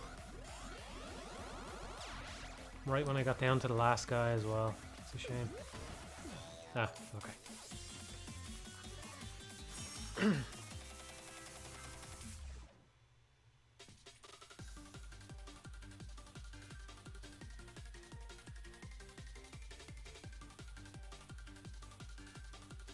Had to use least played genre as bullet hells, right? Yeah, that sounds about right, yeah.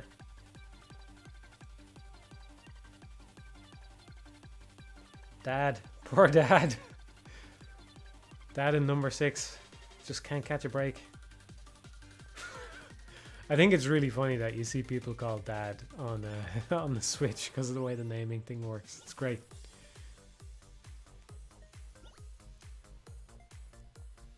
You hear Kojima's next game might be on Xbox. Probably won't make you get one, but I think it's interesting news nonetheless. I saw that there's a rumor floating around about that. I don't know. I haven't really looked into it. I assume he's probably going to release it on PC anyway. So I don't really mind. I don't mind who publishes it. I know I wasn't as hot on Death Stranding as a lot of people, but I am still glad it got made, and I hope that he gets to making some stuff. I hope that he doesn't do Death Stranding 2, although I do think a Death Stranding 2 could be good. But I think it would need maybe a bigger hook to it than they'd be willing to go for. I don't know. What am I talking about? Kojima's willing to do anything, you know. I want.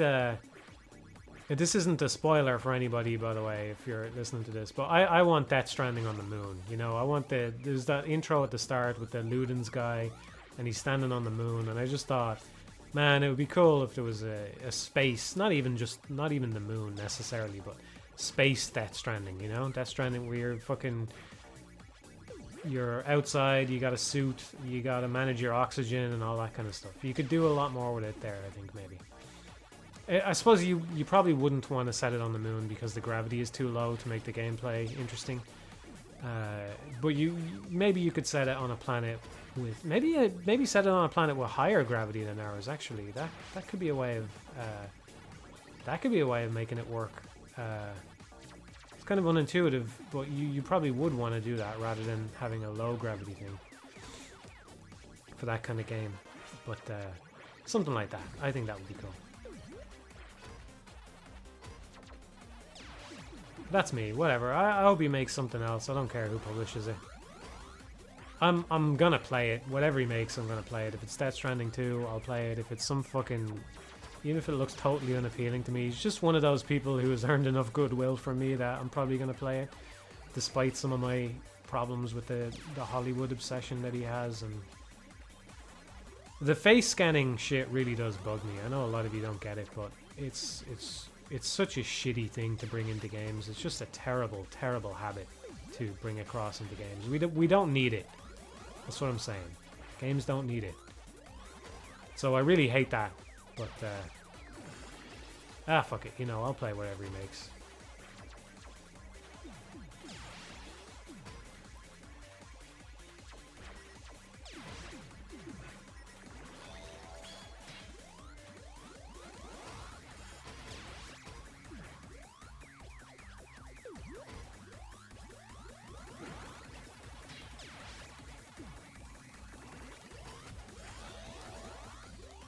You don't need to eat the whole train every... Oh, that sucks.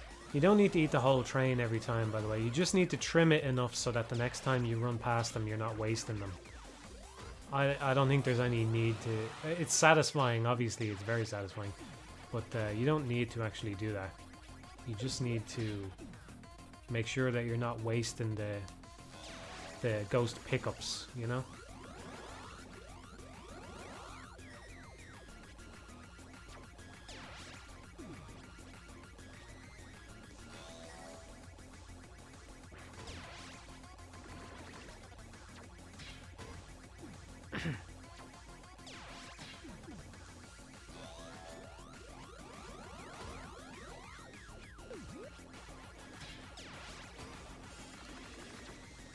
Yeah, oh, I thought I lost there. I thought the pill ran out and the guy coming out got me.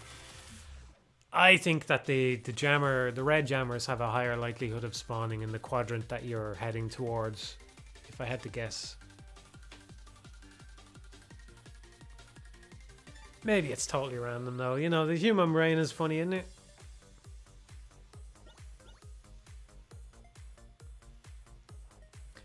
I don't mean mocap, no, I mean... Yeah, you're right, I don't mean mocap necessarily. I mean face scanning.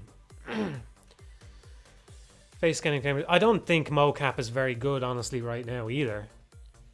But it's not necessarily the mocap that's the problem. It's the face scanning is the bigger problem. If developers want to do mocap and stuff, I will say I don't necessarily think that's a good idea. But I don't think it's the end of the world either. Like I said, The Last of Us 2 has some really good facial moments in it and stuff, you know? But putting in famous faces is just... There's just no fucking need for it, man. It's just totally unnecessary, you know?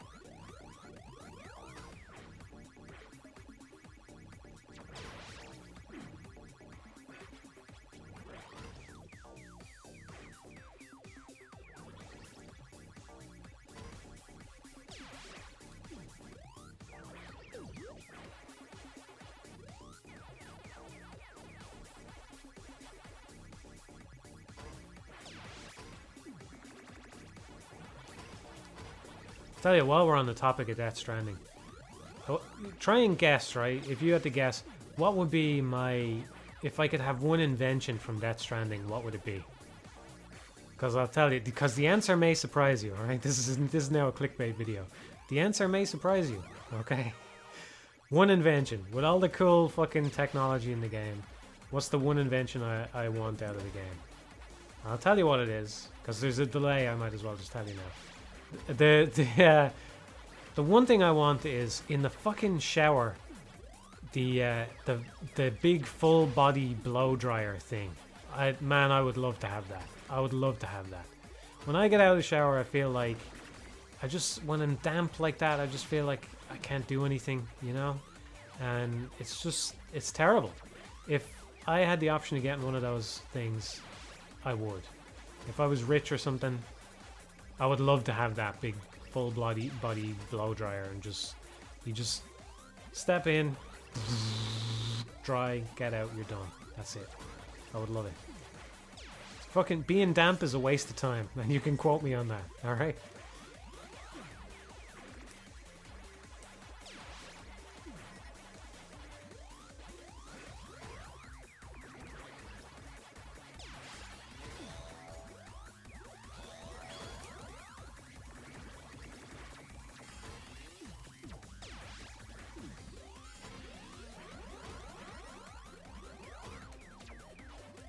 And by the way, just so in case there's any confusion, I sometimes allow my hair to grow quite long. So that's one reason why, because I know I can dry my body with a fucking towel. I know that.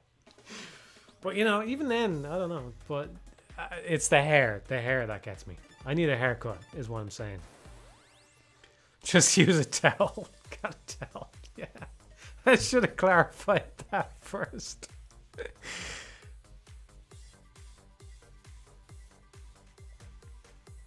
You know, even with a towel, it's, you know, it's... I don't know. It's just... Just shit. I just want that. I want that whole process over with in 10 seconds if I can, you know? Done. That's it. I'm going to attempt to not pick up a pill for a minute. Why has... This is strange, actually. I noticed this, but I didn't say anything. But Blinky has been going... I need to pay more attention. Blinky has been... No, okay, no, I understand. Yeah. I've been clearing out all the dots down the bottom left. I was thinking Blinky has been hitting me in the bottom left way sooner than he should be able to, but it's because I've been eating all the dots. That's why. I haven't just been going straight for the pill.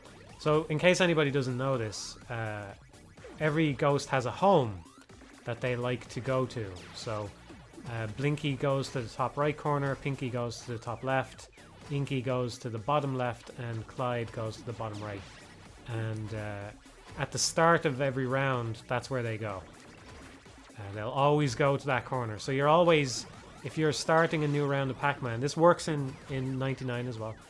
If you're starting a new round of Pac-Man, you can always just clear out the bottom left or bottom right with no danger, because Pinky and Blinky will go to the top right and top left corner.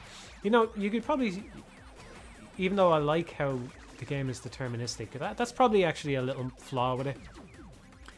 I know I talked about this at length about how you can kind of solve the game and that's a problem, but I just mean if you were programming it now with all the knowledge that you have about how people are going to play it, it probably would make more sense to send Blinky and Pinky to opposite corners of the map, you know, so that the player has less free time where they're not worried about danger at all. You want to have a ghost closer than that. Although, I don't know. Man, it's amazing how such a simple game like Pac-Man can be so complicated when you think about it, you know? Because there's a slight delay on when Blinky and Pinky emerge. So if you sent them to different corners, then actually that might be bad. Because the delay would mean that you know, Blinky would fuck off somewhere else, and then Pinky would be in the same corner. It actually probably is a good thing that they both go to the same side of the screen because of that delay. You know, I doubt I explained that well at all, but I just mean that they would probably, if they were in opposite corners, they would probably just both be able to pile on you at a certain, you know, 10 seconds into the round or something like that. There would be a moment where they would kind of converge quicker than they do right now, because they have to touch their home base first before they can zone in on you. So I don't know if that makes any sense, but I said it, and it's said, and that's it, and you can figure it out. Not my problem. I don't do that anymore. I'm a Pac-Man 99 streamer now, by the way. This is what I do, so get used to it. You thought I was an Alien Soldier streamer? No. In this house we play Pac-Man 99.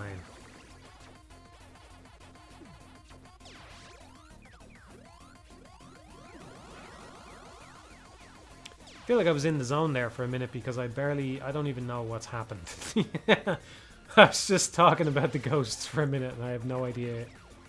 I have no idea what this match was even like.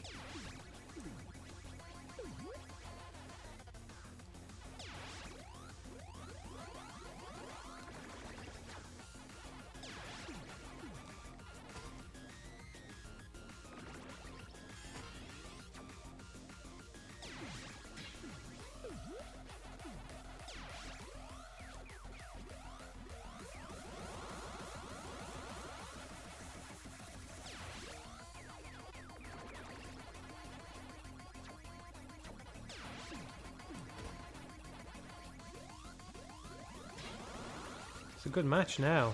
I think this is the longest I've ever seen it last with 3 people.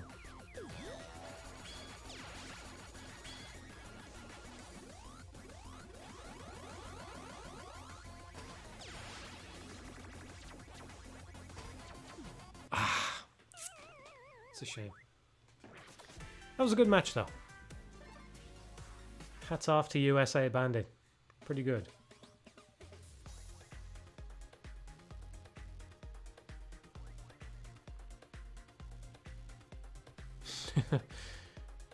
Hokie says the alien soldier community will be at your throat, and Mr. Kromsky says alien soldier community is a great joke. There are dozens of us. I'll have you know there are dozens of us.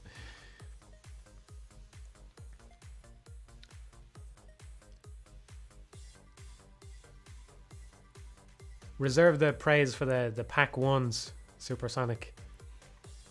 It's Pac 1 or bust. That's it.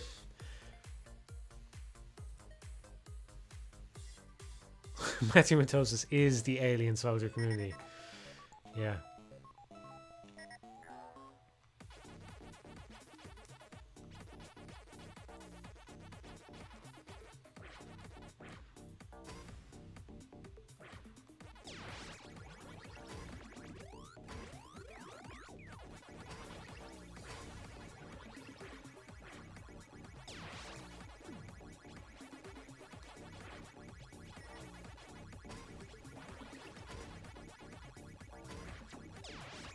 Somebody asked me about World of Demons earlier. I didn't talk about the Sol Cresta thing. Now, I'm not a big shmup guy. You know that. Not a big shmup guy. I think it's cool that that Platinum are doing a little arcade game. I've wanted them to do that for ages, right? I hope it works out for them. My only problem with it is, and of course I gotta have a problem with it. It's like it's such a very specific thing. Going, I think this developer should make this style of game and see how it works for them. And then when they do it, you go, you know what? Yeah, you know, actually.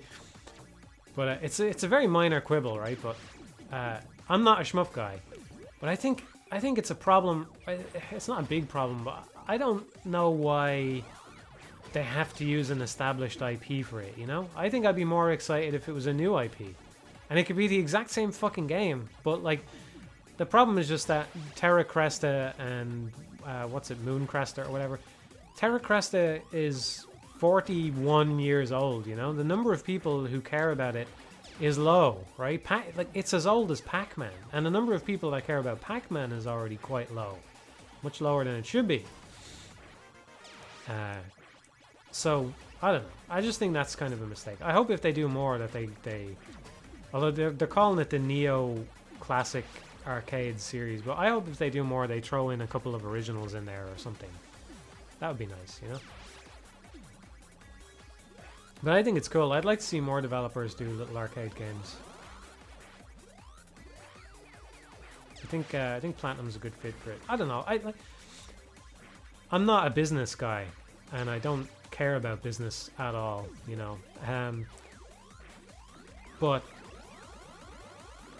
I think there's a certain business logic to it as well. I think, you know, if you want to pitch something to people, it's good to at least have an argument as to why it makes sense from a business perspective too. I think there is some business logic in there. I've talked about it a little bit before, but it's like you can mitigate risk by one, taking the game that you have and homogenizing it so that it appeals to more people, or two, scaling back on the game, producing something more niche, but just producing more niche stuff, and maybe in different niches, you know? So if you make, you know, you could make like, I don't know, make a fucking arcade game and make a visual novel, you know what I mean? And just see which one comes out.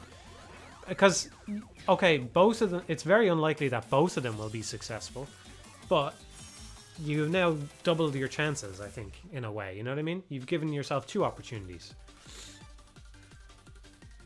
That was a very easy match.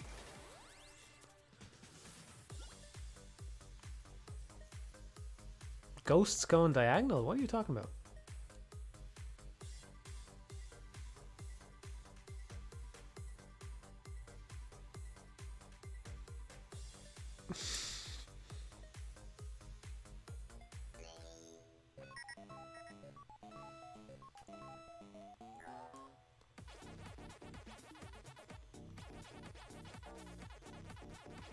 I think, yeah, I did talk about this idea before, and I did raise a good kind of counter argument, which is that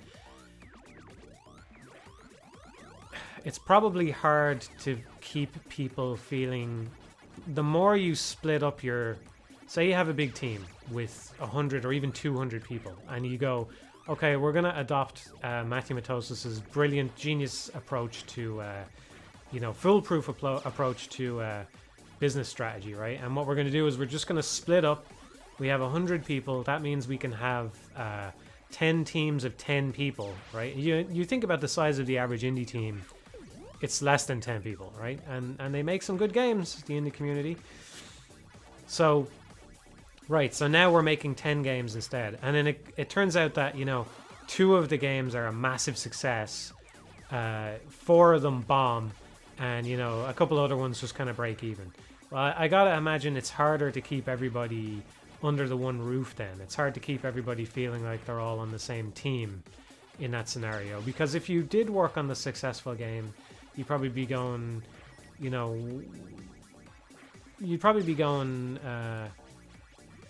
why am I subsidizing everybody else here, Or at least some people would think that. And I think everybody can say that they're an idealist, and I don't know, I'm not money hungry in the slightest.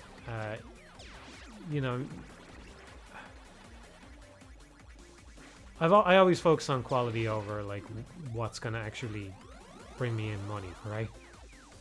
So I would like to think that I would behave nicely in that situation, but I think there's a lot of people who would like to think that they would be fine with that situation and actually wouldn't be okay with that situation if it actually happened to them, and they'd be going, well, right, see you later, I'm a success and you're not, so there's no reason for me to work here anymore, and I'll, there's my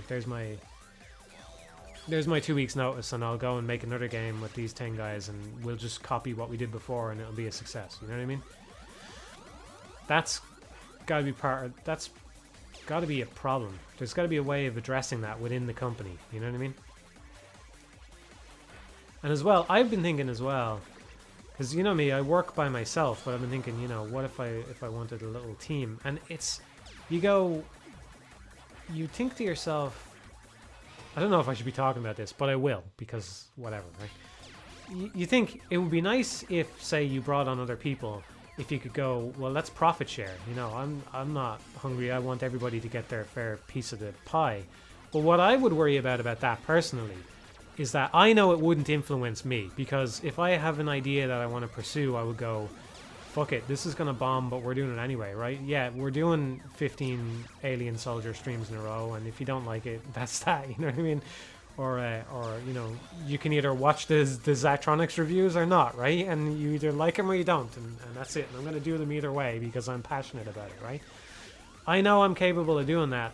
I don't know if I trust everybody to be able to do that. So when it turns out that if you bring in a profit sharing thing, then you've got people on the team who are maybe more money hungry and will change the design of the game to bring in the maximum amount of money. You know what I mean?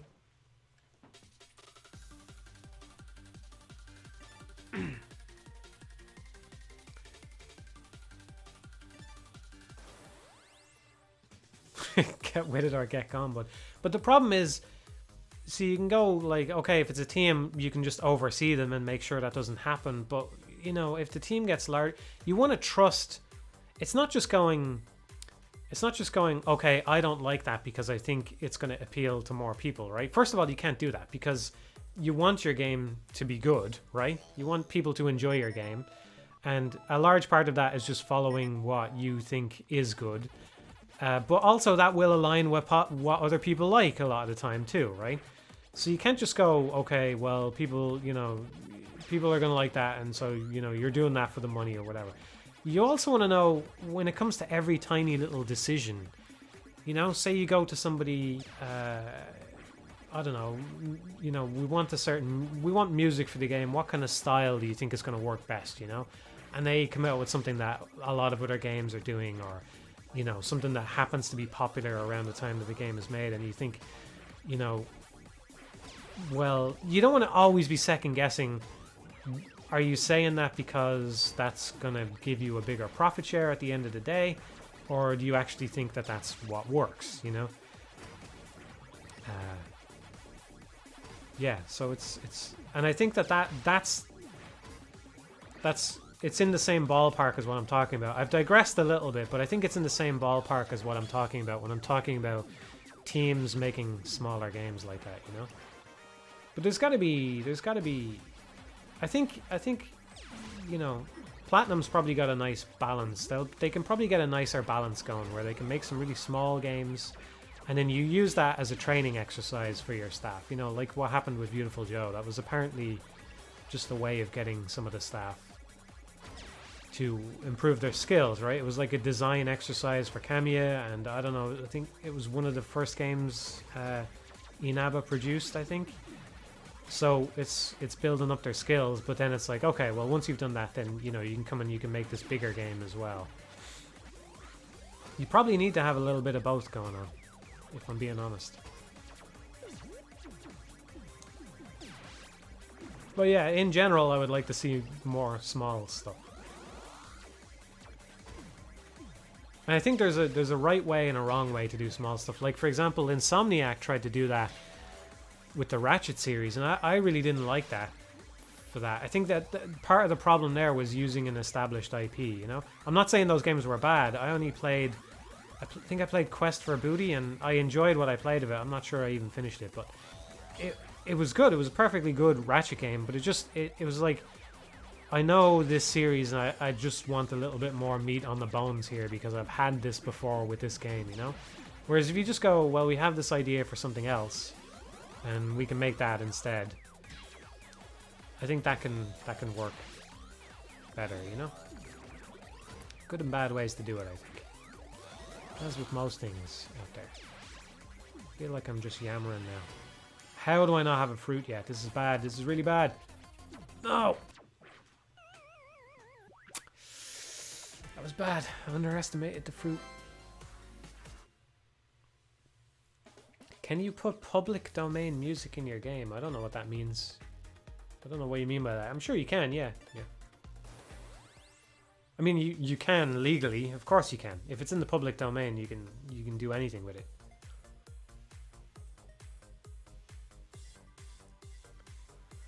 Certain prestige making a traditional single-player game that doesn't come with making smaller games. At least that's the vibe I get from developers. I agree. I agree somewhat. I think I agree somewhat. I know, for example, I don't know. I think it depends on the person as well. For example, I said this before. You know, Lucas Pope. I'm pretty sure that's the Papers, Please and Obra Dinn developer. I'm pretty sure he was a Naughty Dog at one point, and you know, there's obviously a lot of talent at the studio, but they probably can't all be Lucas Pope, right? There's like a reason why he's had 2 big successes like that in a row. He's just a clever guy, and he's made some good, novel, interesting games, right? Personally, if you ask me, would I rather have worked on Uncharted and The Last of Us or Papers, Please and Obra Dinn? I would rather have done Papers, Please and Obra Dinn. I would rather have those under my belt. I think that's a more impressive resume, personally. Especially because he's much more intimately involved in the creation of every aspect of them, you know? I don't know. Yeah, I just don't care about scale the way a lot of people do, I think. And I think a lot of players don't care about scale as much as people try to say that they do, you know? There is a certain aspect of it. Like, for example, if all of those Sony first-party studios stopped making big AAA games tomorrow, you would get a considerable contingent of the fans, the people who have maybe a PlayStation and nothing else. They would be upset, you know? Like, there's a considerable amount of people who would be upset by that. And they're not wrong. If they buy the console and that's what they're expecting to get out of it, that's not wrong of them, you know? So there would be a lot of people upset by that, but it wouldn't upset me, personally.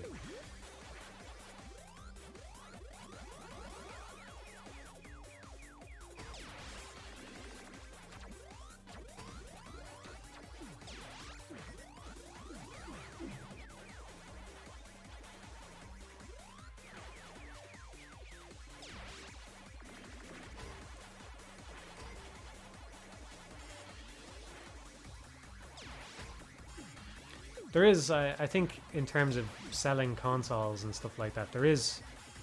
It's definitely something you need to sell consoles. I'll put it that way. For whatever reason, you need big games to sell consoles. I think it's because if you had smaller games, it's kind of hard to keep all that in memory, you know? Like, you can say to people, okay, Zelda and Mario and Metroid are exclusive to Nintendo, and you can only get them there and that's it. Whereas if you list off 10 games that they're only maybe vaguely interested in and are quite small, then you go, why do I buy a Switch again? Oh yeah, because there's, you know, oh yeah, there's like those 3 games that I sort of, you know, I can see the value in. The heavy hitters are easier to remember, and they're kind of important for pushing consoles in that way.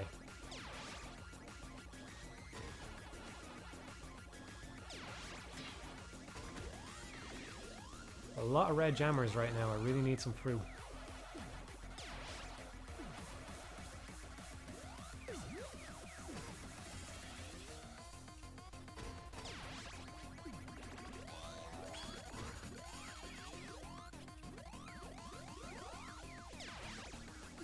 Man, that's a really bad red jammers. That's a lot of red jammers there.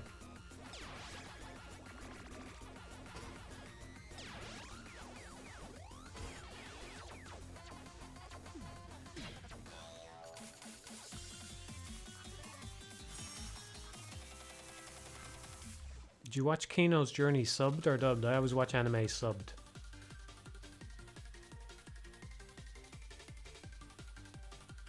You can't honestly be asking if Mario 64 was a big game. You can't honestly be asking that question. Fuck off. Yes, it was a big game. I didn't even have an N64. It was a big game.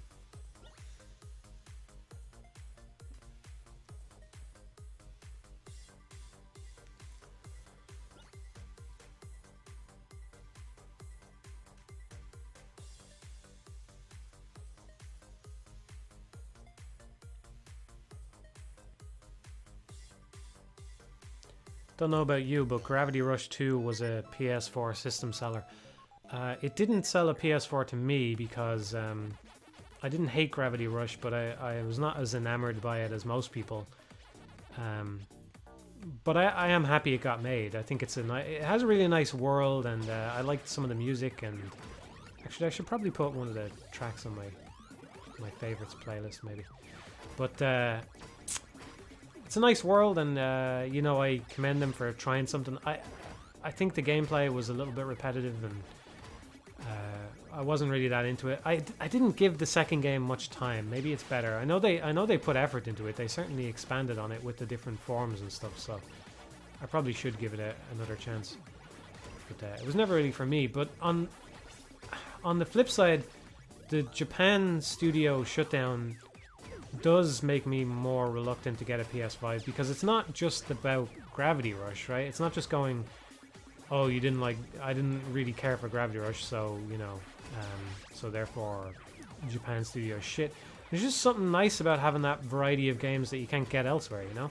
That was what I always liked about PlayStation. I always felt like it had a nice variety. It had a bigger variety than even Nintendo. You know, like a lot of Nintendo stuff falls into the gameplay first category, which is obviously my preference, you know. But at the same time, I'm very thankful that Sony funded a game like Journey, right, or Shadow of the Colossus, or whatever else. So, and I just don't see that from them these days. So that's. And the Gravity Rush thing is part of that, you know, the Japan studio thing is part of that. It's not that, okay, they need to have Gravity Rush for me to care, right? Because they don't. But they need to have something that I'm going to go, oh, this is interesting. Because as much as I go, oh, I didn't, you know, Gravity Rush didn't click with me, I at least did find it conceptually interesting, you know? Here's a game where you can just fly around everywhere, right? And you've got gravity under command. I mean, that's just interesting. That's a cool premise, right? And I had a nicely rendered world and stuff. And I had no idea if that red jammer was going to kill me or not. I think that's the biggest problem with this game so far.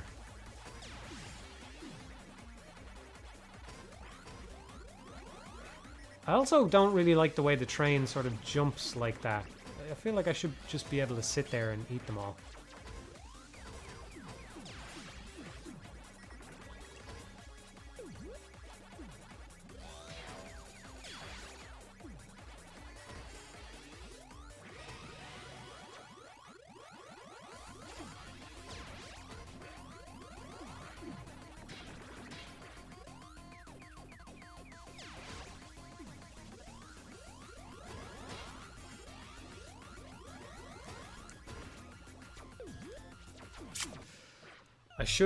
I turned around and went against the train there. I should have followed it. Now a red jammer spawned in, which kind of complicated the situation.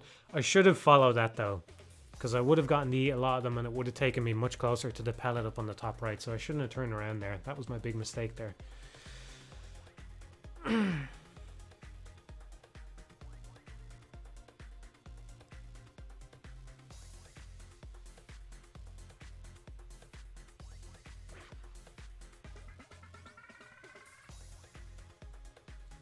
So the Gravity Rush guys started a studio and are gearing up for a horror title. Yeah, I saw that, yeah.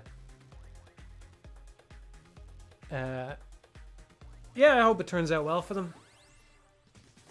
I don't know. Let's see. I would prefer something that's not horror, personally. I'm not a big horror guy. I've played a lot of horror games, but I'm not a big horror guy.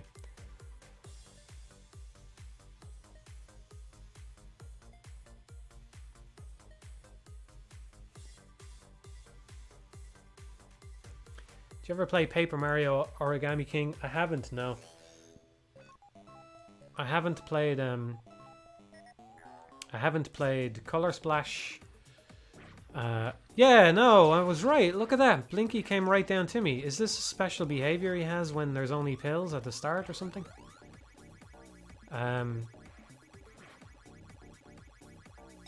That is not something he's supposed to be able to do. I've played the first 3 Paper Marios and not the rest. So played Thousand Year Door, the first one, Thousand Year Door, and Super Paper Mario. I like them all. I don't think that Super Paper Mario is as good as the other 2, but I really, even back in the day before everyone started to go, okay, this is, at least it was much better than Sticker Star, which I haven't played, so I don't know how bad that is or how good it is. I always thought that it was a bit harshly treated, Super Paper Mario. Maybe I'd feel differently if I went back to it, but I thought it was alright. I thought it was okay. And I think, I do think,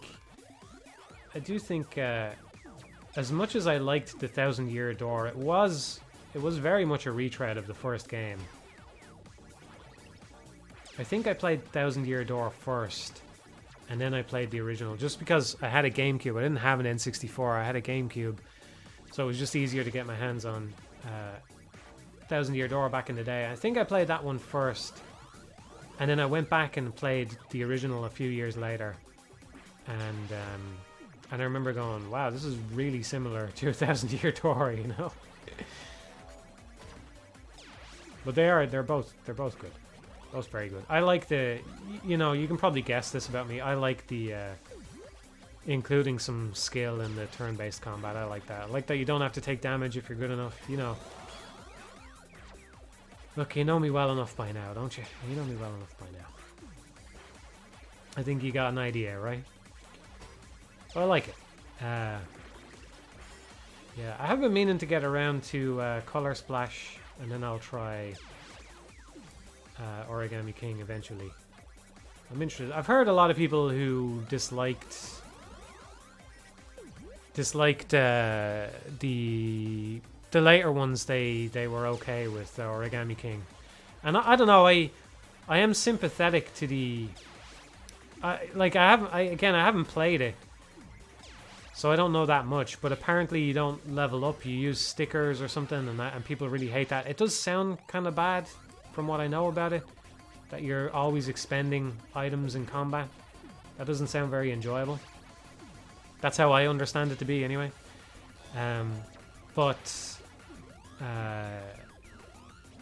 I don't know. I don't know. I'm sympathetic to the idea that a lot of RPGs are just, you know, you level up and you get stronger, and that's kind of it, you know. And it's stupid. There's a great quote. I don't know if I've used it before. I think I was tempted to use it in Meta Micro videos. I was tempted to use it again somewhere. Anyway. But Miyamoto has this great quote about RPGs where he talks about how your hands, you know, it's like starting a game with your hands tied behind your back, right? I'm paraphrasing here, obviously. It's like starting a game with your hands tied behind your back, and then the developer slowly unbinds your hands and says, oh, look, now you're having fun, see? And, you know, technically, I suppose it's correct that you're having more fun at the end than you had at the start or whatever. But the Nintendo approach is to start with your hands unbound and go from there, you know? Which I think is much better.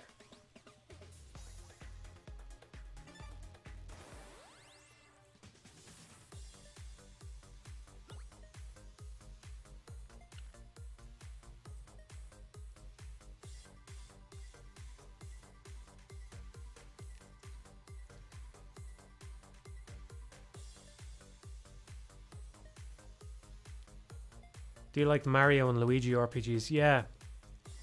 I think I kind of like them more than the Paper Mario games in a way. Just because I think the two button combat is more interesting, you know? Like the way enemies will target Mario or Luigi, and you gotta press the right button, and you gotta figure out what cue means which one they're gonna attack and stuff like that. I think they are a bit more bogged down though, you know? Like, it just seemed like every game they just got more bogged down in story and more bogged down in fucking a bunch of tutorials, and also starting you out from zero every time. Kind of, not exactly in the typical RPG-ish way, you know, but starting out from, you know, you don't have the fucking hammer or whatever, right? You gotta go 2 hours before you get the hammer again, you know, things like that. So I really fell off after the first couple of them. I never finished Bowser's Inside Story, and that's where I stopped. I thought the premise of Luigi's Dream Team looked really fun, but I never got around to it.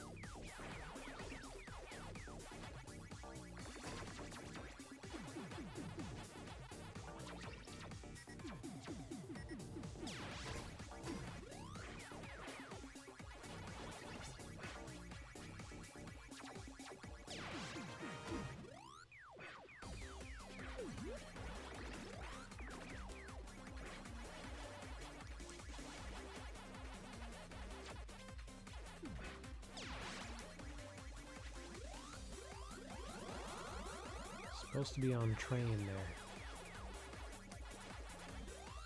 Right. I don't want all the dots. I gotta keep reminding myself that I don't want all the dots all the time.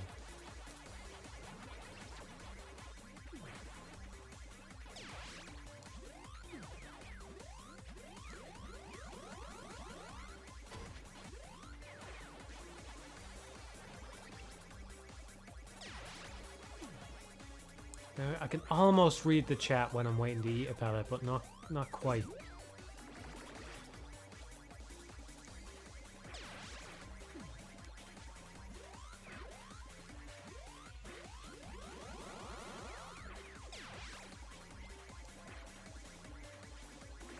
I liked Partners in Time, at least from what I remember of it. I just liked that it expanded the thing to the A, B, X, Y, you know?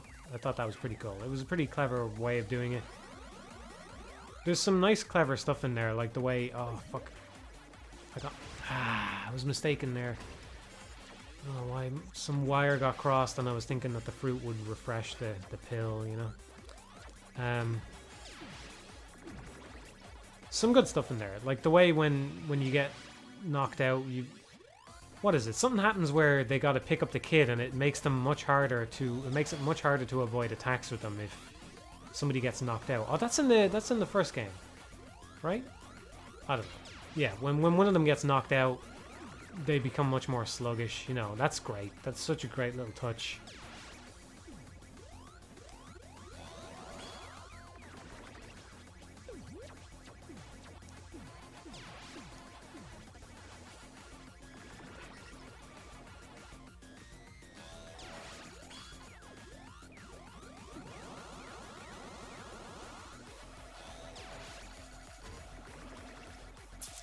Don't know why I grabbed the fruit there. Can somebody tell me why I grabbed the fruit there? Because I don't fucking know. I had a pill waiting for me. That's it. Good old Blinky. Bring them right to me. Thank you, Blinky.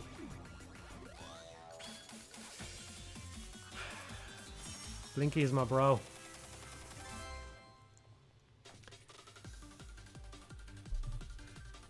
Yeah, the way... I think that was a bit of a disappointment going to Bowser's Inside Story, the way the X and Y were no longer used, you know? It's kind of bullshit, because it's just tacking more buttons onto stuff, but... Well, it was part of the appeal of the game, you know? Fruit tastes good. Eat fruit now.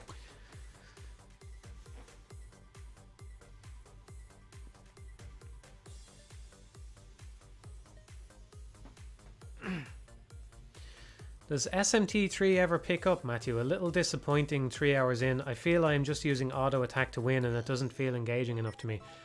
I don't know what's happened in 3 hours. I mean, depending on how you're doing, that could be a whole different length of time. The thing that I like about Nocturne is that it's basically a JRPG boss rush. I don't know if you've gotten that far yet. It really starts to become that around the time you fight Matador. Although you do get a bit of a break there, I would say. It's probably more once you've gotten to Thor. That's really when it starts just throwing boss after boss after boss at you. That's one thing that I really like about it, is that it's just fucking boss fight after boss fight, which is where the mechanics are at their most interesting, because, yeah, I agree, a lot of the time you can just mash through basic battles, but that's like every JRPG, you know? At least in Nocturne, they're pretty snappy. It's not as snappy as like fucking... What game is it? Earthbound, where you walk into something and you just defeat it if you're a high enough differential. You can do that in Persona 5 as well, right? So it's not that snappy or anything, but you know, that's another thing I love about Nocturne. And it's such a simple thing, but like the amount of JRPGs that get it wrong is, you know, when you're playing and you got Demi-Fiend there and you hit attack, the second you hit attack, Demi-Fiend is already halfway across the screen to punch the guy in the face, you know? There's no fucking... It's not filled with the type of bullshit you find in other games where, oh, we got a 10-minute attack that you have to watch now because this was cool at the time, and, you know, now nobody gives a shit, but you're still going to have to watch it anyway, you know? It doesn't have any of that. It doesn't have any of those problems in it. And it's got a lot of boss fights. And that's what I like about it. So if you're already at a bunch of the boss fights and you still don't like it, then it's probably not for you. Again, I was thinking the fruit would reset the timer.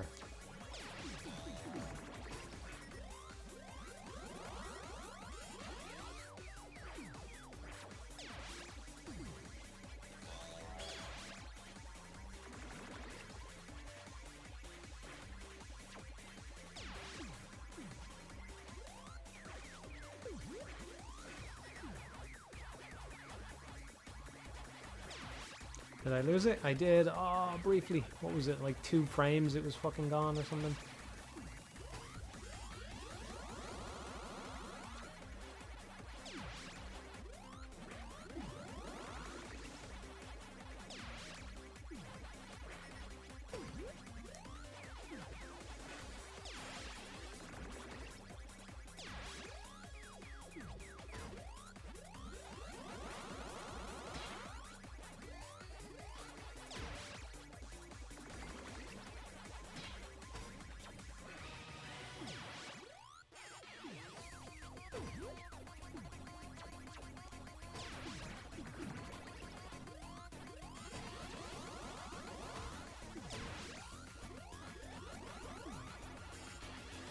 Fucking hell, why do they keep spawning on the pills? That's really annoying, man. Can we get a pill exclusion zone or some shit?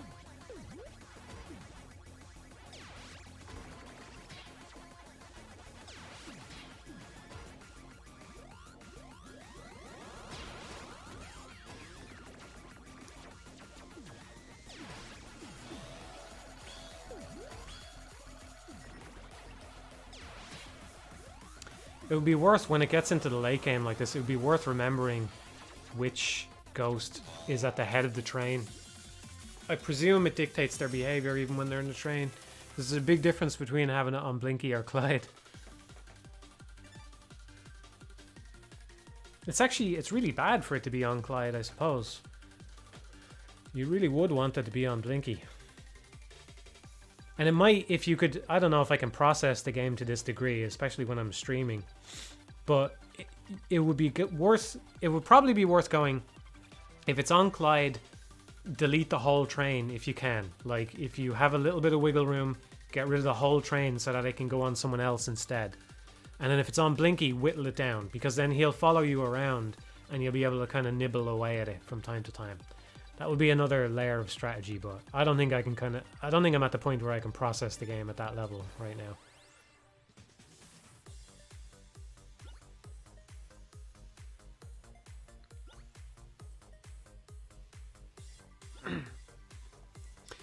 Would you like Atlas to change up the combat a bit more for Shin Megami Tensei 5? I suppose so, yeah. I see what you're saying about press turn being used too much. I don't really like the combination of press turn and smirk. I think smirk was the wrong way to go. I think it's much better in Apocalypse. I forget what the exact changes were there, but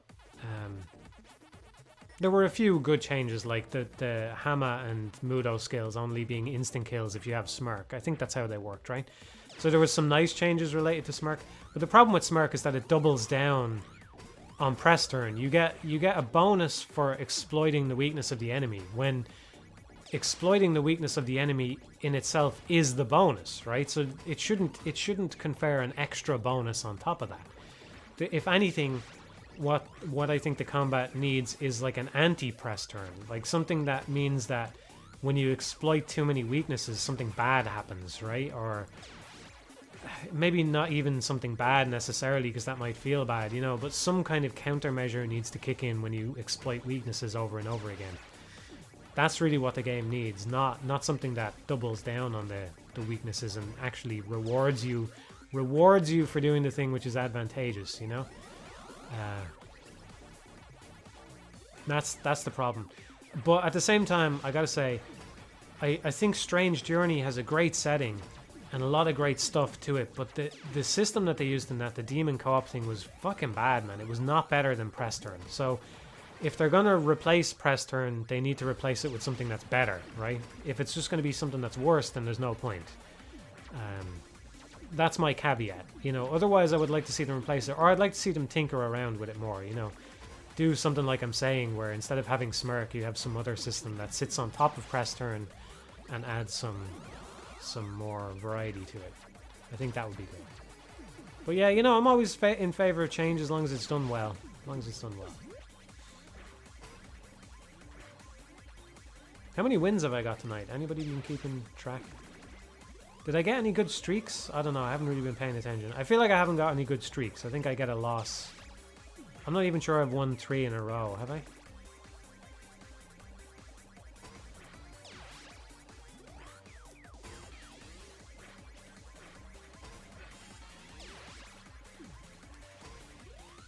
Yeah, somebody asked, I can't see the full question, but I saw Ghosts and Goblins there. Somebody's asking me about it. I haven't played the new game, but I'll give it a go. I ended up watching a video of it. Watching some gameplay footage of it. And I remember saying that it looked bad on my last stream. I still don't think it looks good, exactly. But I do think it looks better than I gave it credit for. It's not repulsive. Like, you can see what they're going for. I think maybe I was a little unnecessarily cruel to the visuals on one of the previous streams. So that aspect has been less of a turn-off for me since I watched it. There's something about watching it in full, you know, full HD, and oh, that is just a fucking terrible spawn there. Oh, okay, alright. Yes, of course, this makes sense. So I've learned something new here again. The way that the jammer Pac-Man is facing probably tells you which direction he's going to move when he starts moving. So I hadn't actually put that together until just now. Which is maybe stupid of me, but there's a bit going on in this game, so... Yeah, like I said, it would be a lot easier to figure it out if you could spectate it. Which would be a good and bad thing. I say if you could spectate it, I could just look up a video of somebody else playing it, or I could watch this stream back, which I might do, you know? Or I could record video on my own fucking Switch, so there's that. Another thing I'm not understanding is the strength of the power pill seems to go up and down. It's very, very short right now, and I don't understand why. Is it because I'm on speed? I was on speed too long, maybe? I'm dead. No, I'm not. Okay. Oof. Whew. That was close.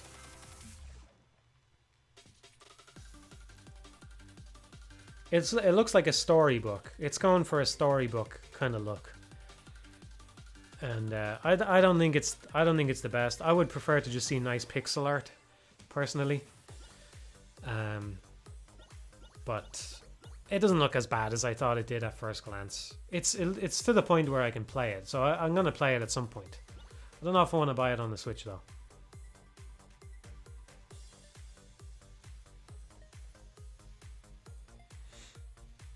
I'm on speed.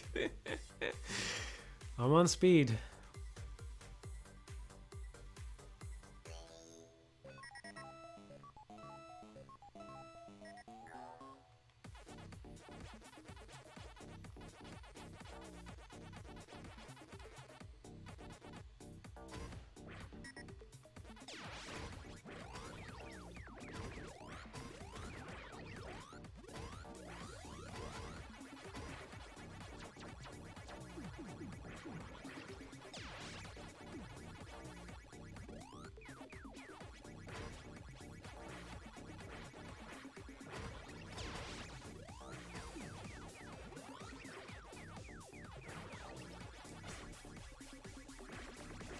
Probably shouldn't have gone for that. Might be able to... Yeah, okay.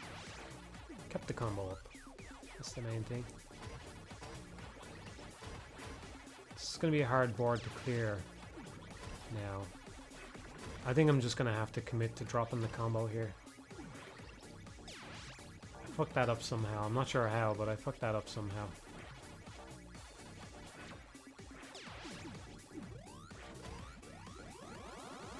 There's no way I can get all this stuff at the bottom without dropping the combo. In fact, it's pretty dangerous in general. I probably shouldn't even be going down here.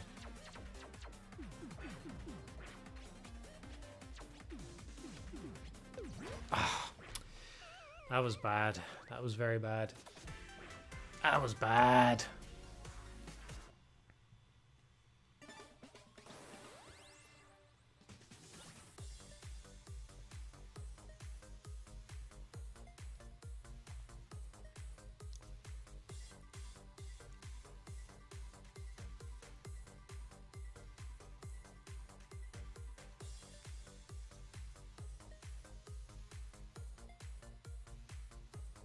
Have you seen the Persona 3 movies? I definitely watched at least one of them. I don't think I finished them.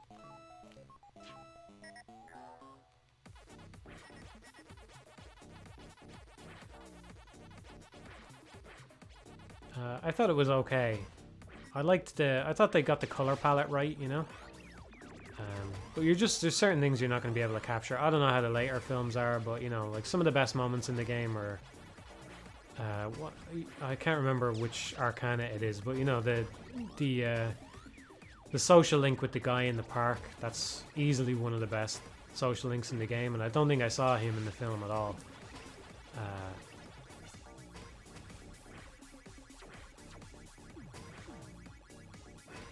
So, yeah, I don't know.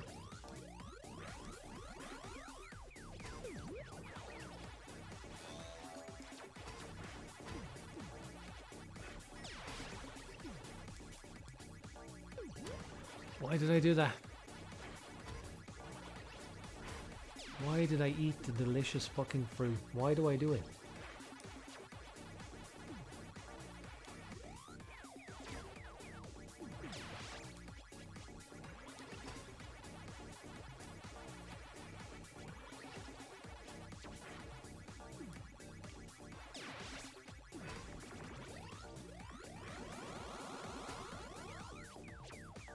It's okay, we cleared the board, so it's really not that bad. I did miss a couple of power pellets though, which is Not great. I'm also, ideally, I would also wait longer at the start of the game before eating a pellet.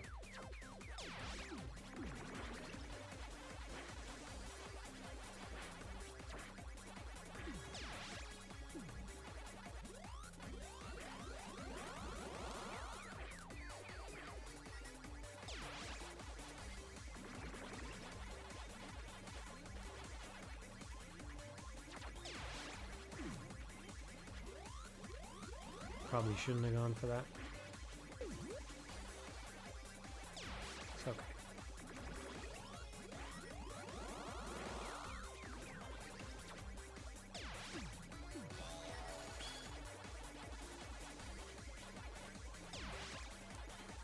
Whoa.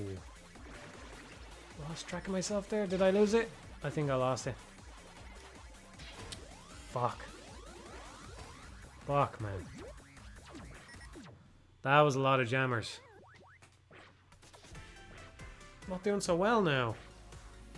We were getting wins. Why are we not getting wins? 24? I'm not pack 24. I'm pack 1. What's my favorite fruit? I don't know, actually.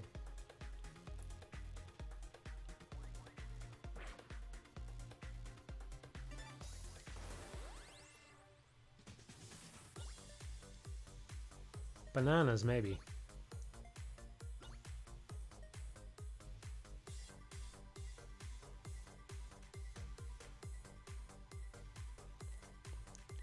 Like to have a banana smoothie from time to time.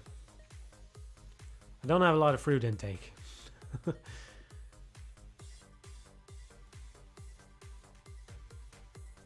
Ever watch Venture Bros? No, I've never seen Venture Bros.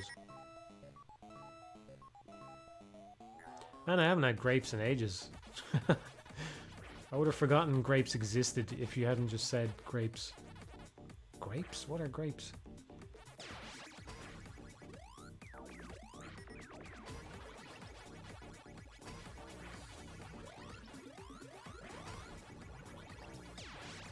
I used to eat a lot of grapes at one point. They're a good snack food.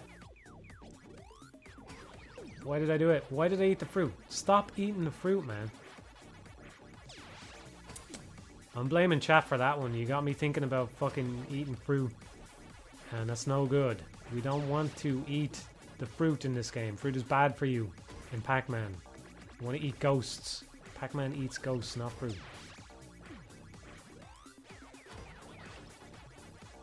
Pack diet. The ideal pack diet consists of 90% ghosts, 10% fruit. Fruit eaten at the last possible second before dying, right? That's how you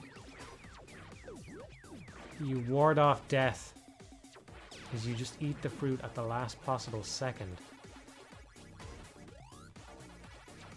But otherwise you want to eat ghosts 100% of the time.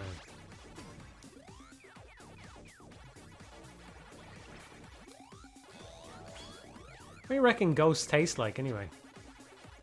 They're blue, so they must taste blue. First of all, it's gotta be a blue flavor, you know what I mean?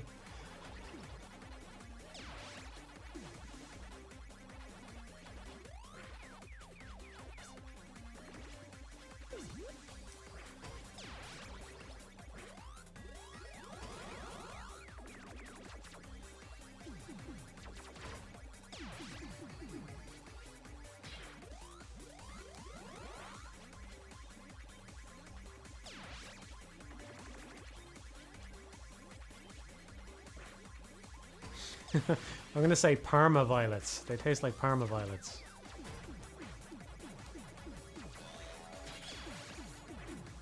Because if I saw this many Parma violets in a row, I could probably eat them like that. I could probably do a big Pac-Man chomp on them.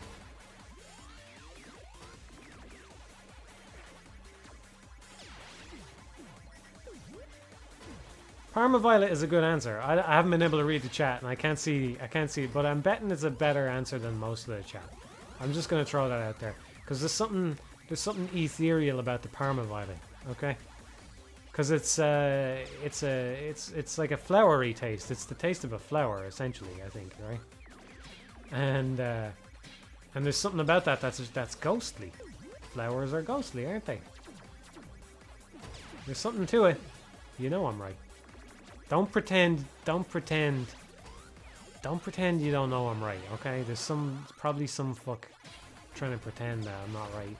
I'm right, okay? There's something ethereal about the Parma-Violet. And you know it. And don't pretend you don't know it.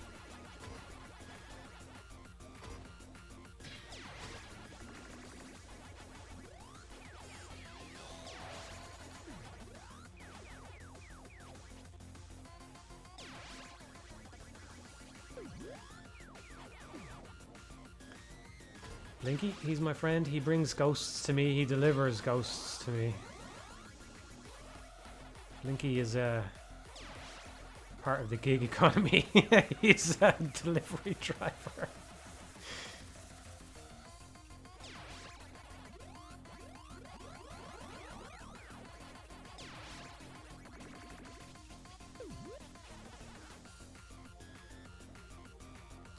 Oh, I was on standard. Was I on standard for the whole match? I'm supposed to be on train. It's because it's chalky. Yeah, you're right. That's why. It's because they're chalky. Well, it's part of the reason why. I think the flower thing has something to it, but the chalk has something to it as well. Chalk, it's like bones or something, you know? It's very cemetery, isn't it? The chalkiness. It tastes like perfume. Yeah, and perfume is ghostly as well. When you see a ghost, you imagine perfume. They must smell like perfume right now, because that's weird, right?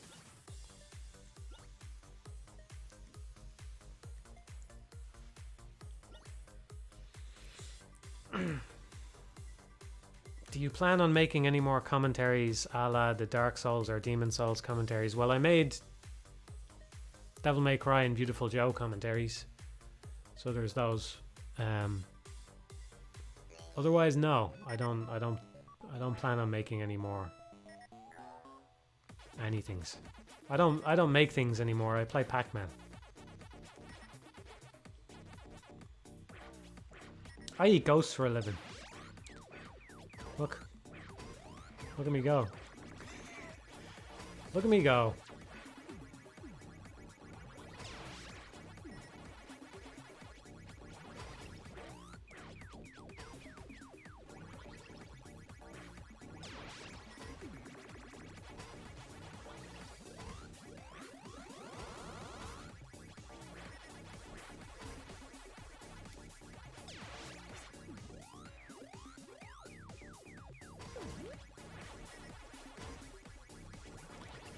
I feel very fast.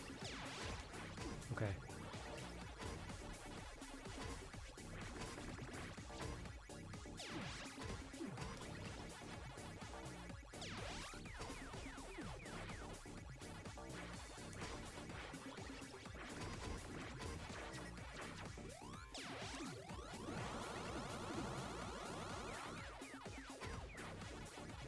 Okay, we're cutting it a bit fine here. We're not going to be able to keep the combo going. But as long as we don't die, I'm happy enough to get my speed up and carry on. So I don't need all the pellets anymore. Just need power pellets. Power pills. Is it a pill or a pellet? Is it a puck? What is it?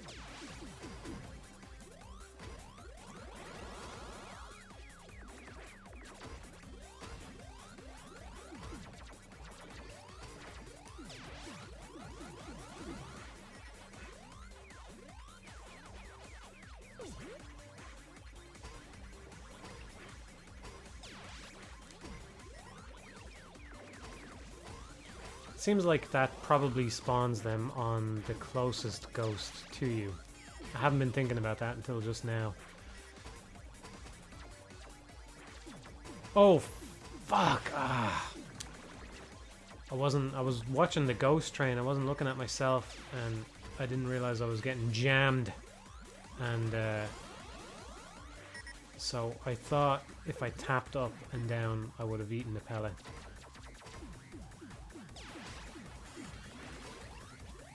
That's pretty good, actually. I think when you get swarmed by jammers like that, I think there's a slight delay between, because they die when they touch you, they kind of die, and I think there's a slight delay between different ones dying. Okay, my hypothesis about the red jammers pointing the direction they're gonna go was bullshit. That's not true. They all just point upwards.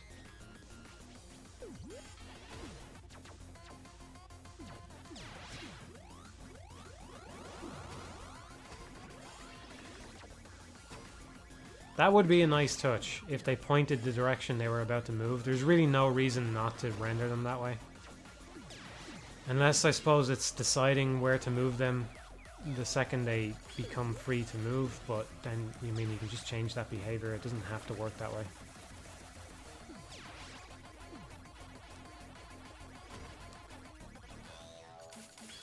Yeah, it'd be nice if they turned whichever way they're gonna go.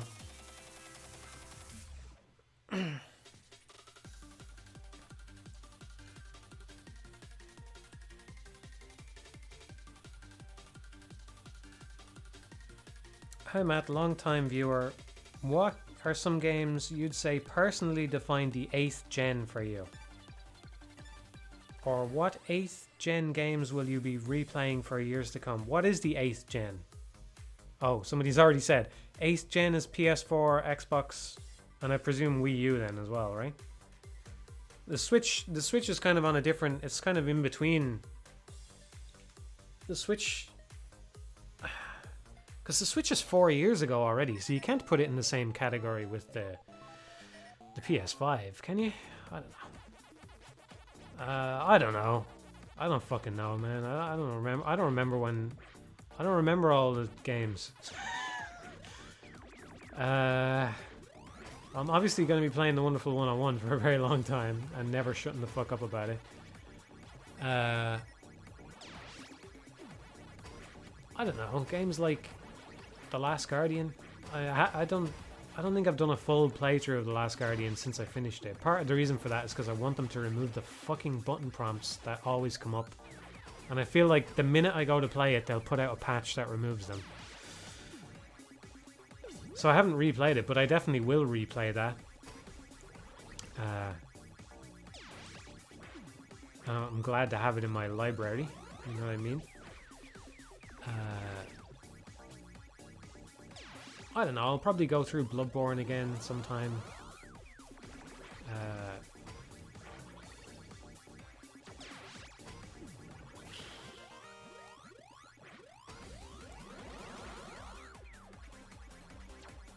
Yeah, it's such a mess. Like, I really like Mario 3D World, for example. Is that a Switch game now, right? Is it a Wii U game? I'll definitely play that again. You know, maybe soon on the Switch even. I don't know, there's probably important ones I'm forgetting. They're probably mostly smaller downloady type things though, rather than big releases. I can't think of many big releases that I'm that happy about.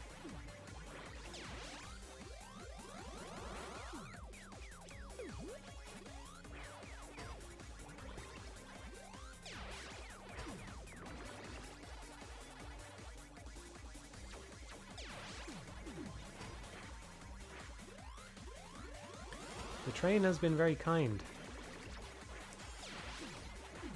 Very kind indeed. Although I haven't actually gotten KOs from it.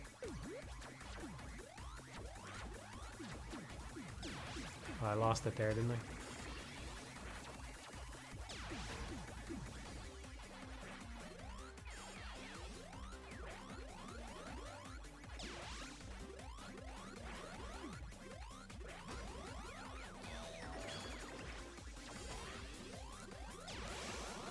Okay, yeah. I was thinking I lost track of my pill timer, but it was just that one of them was underneath the train and I forgot it was there. I was wondering why I was running out sooner than I expected.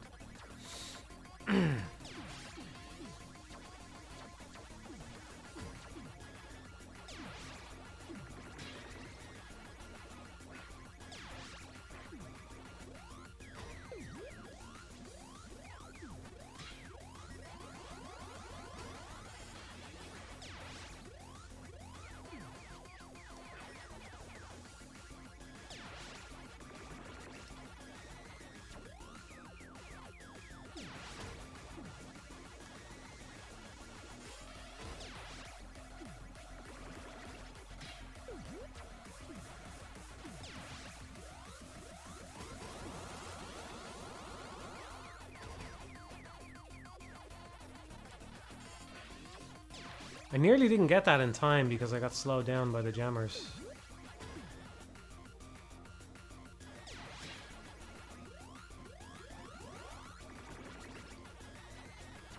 Like so. Fuck. Greedy. Greed. Did me in.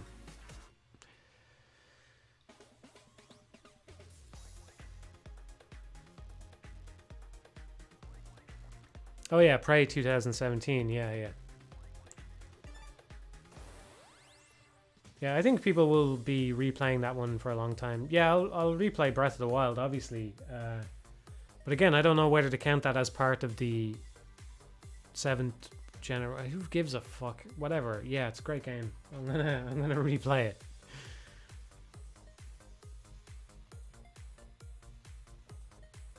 It was kind of, it wasn't really, I don't know if it's greed exactly, because it's kind of safety of a different sort, because eating those pellets doesn't really get me anything in the interim except the knowledge that I have to eat fewer pellets down the line to spawn the fruit, right? That's what it was all about. So I was basically just trying to ensure that the next fruit would come without much hassle. And too many jammers showed up. That's what happened.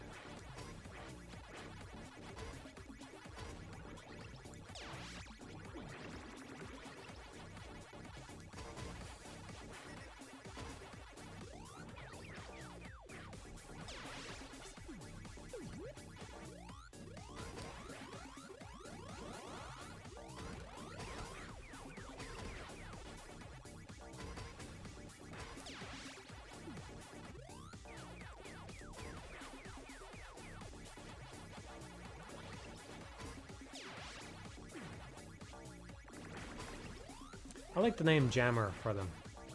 It's a good name. When they first said it in the video, I was like, what are you talking about? Jammer Pac? Why would you say Jammer? But you know, the alternative is garbage. You don't want to say garbage Pac-Man, right? Pac-Man's not garbage.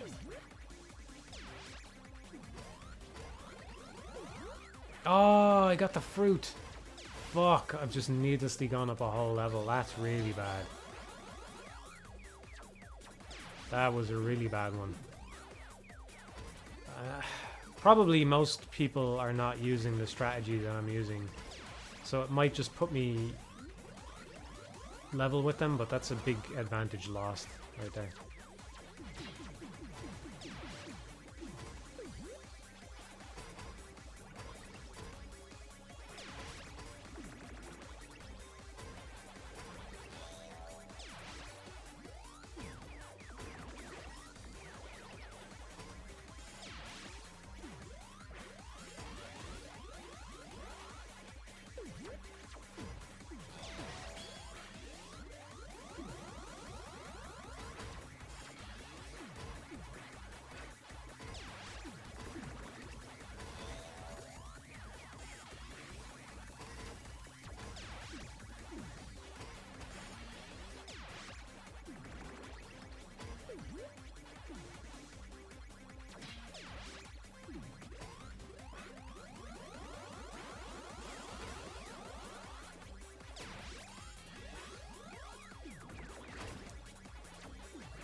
Whew.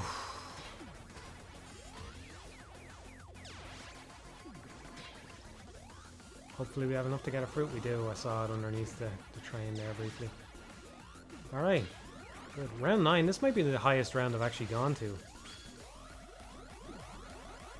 Now, this is the point where hitting the train, the delay from hitting the train is really nice. That is a really significant amount of time to not have to worry about anything.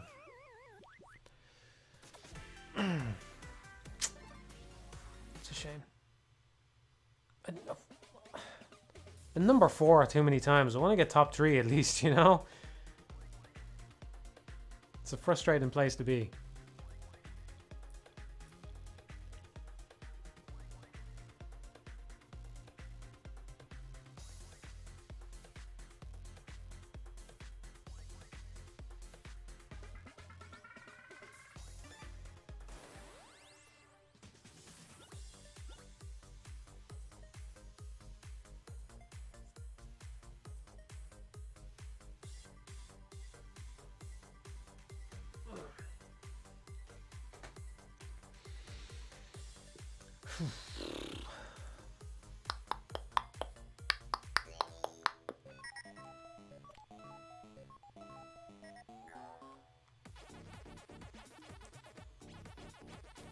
I'm gonna ignore this here.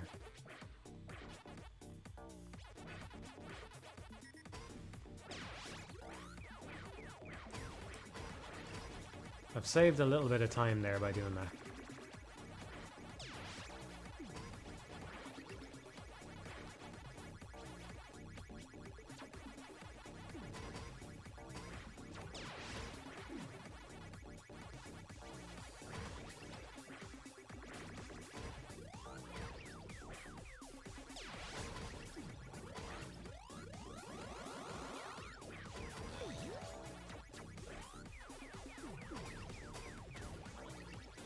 I should have... I waited there too long. That was really bad, actually. That was really, really bad. I waited there way too long for that when I should have been eating dots.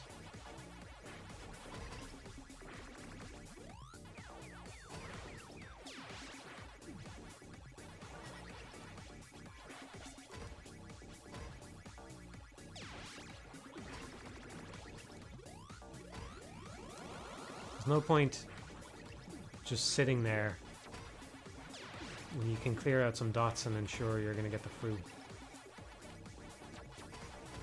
Or not even. I wanted the speed boost, so I wanted to make sure I cleared them all out.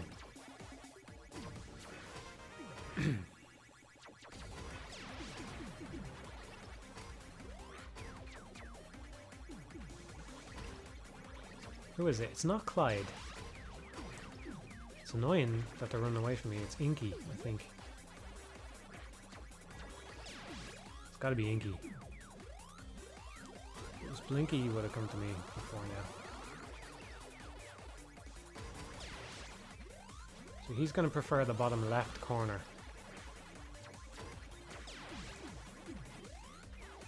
Presumably, anyway. Well, they kind of lose their behavior when they're vulnerable, don't they? I'm actually not entirely sure what happens to their behavior when they're vulnerable. I forget. I hope this has spawned the fruit. It has. Just barely got away with that. Whoa.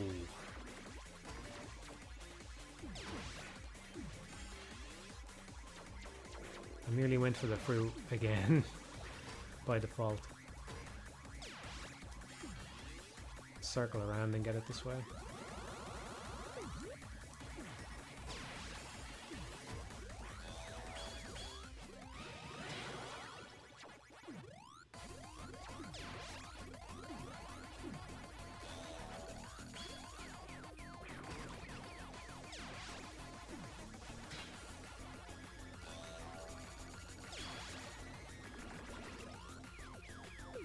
Should really think of something to talk about before I go into a round or something.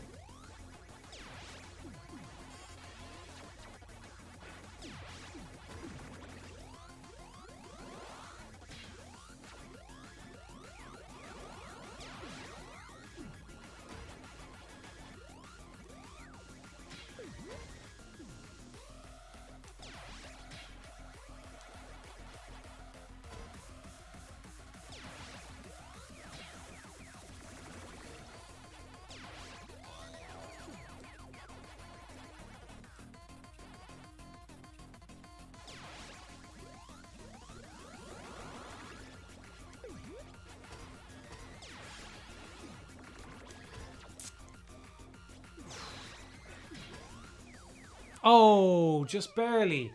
Oh, I was only barely off on that.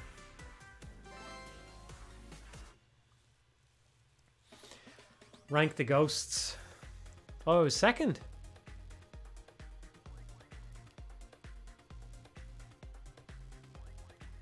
There's Mike. Say hi, Mike.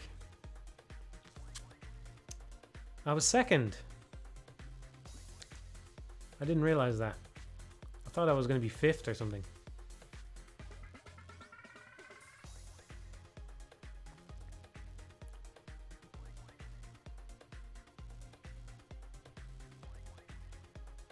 Rank the ghosts. Clyde is number one. Clyde is number one.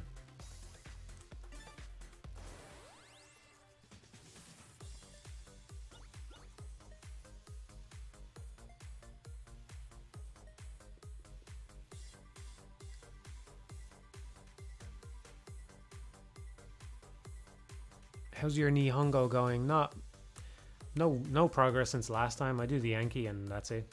I only do a few extra cards a day. It's yeah. I've never actually seriously studied it. I would like to. You know, if I had a whole bunch of free time, I would like to just set aside a couple of months and go, right, this is the Japanese months where we finally, you know, level up on this shit. But yeah, I don't have the time. Yeah, just don't have the time.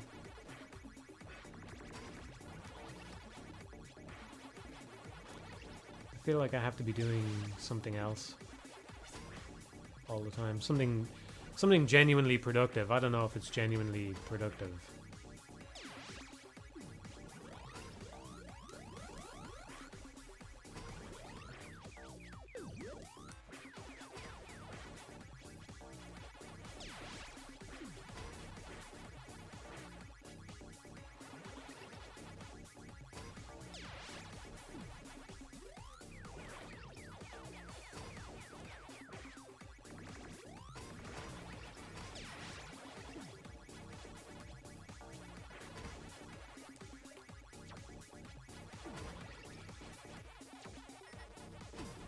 Shame I let it drop there, but I don't think I had a big combo anyway. I'm kind of zoning out now when I'm playing it, which is nice. The only thing is I have to consciously remind myself to swap over, to change gears from speed to train at a certain point.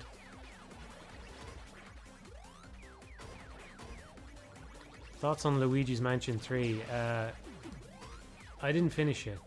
I gotta say, okay, I'll tell you what I thought of it. You know, I was talking earlier. It's a good stream to ask this question on because I was talking earlier about Breath of the Wild and how I liked that it's got a lack of. It's driven by intrinsic motivation rather than extrinsic motivation for the most part, and I think they did a good job of that, and that it was a nice thing for them to do, and all that good stuff, right? The thing that I didn't like about Luigi's Mansion 3 is that I feel like I could probably just enjoy it intrinsically in many ways, but then the game gives you the whole game, you just vacuum up currency, but then the currency doesn't actually do anything, you know? It's just this really weird mixture of I would enjoy the game more if the currency did something, or if it didn't have currency, but you can't make me vacuum up a load of shit and not do anything with it, you know what I mean? It's just in this really bad place. So, yeah. That's what I didn't enjoy about it. It just doesn't make any sense to me. Why put so much? Because it's fun to. That's the thing. The money sort of spins out, right? All these dollar bills come flying out of things, and they have this nice sort of physics on them where they twirl about in the air, and you vacuum them up, and that's really satisfying. You know, of course, it's like it's kind of like that desire to be in a tube with money flowing through the air, right, on a game show or something, right? It like taps into that sort of feeling. There's all this shit in the air and you can just grab it, right, if you want. That's cool. But then you don't do anything with the money. So, like, what's the fucking point, you know?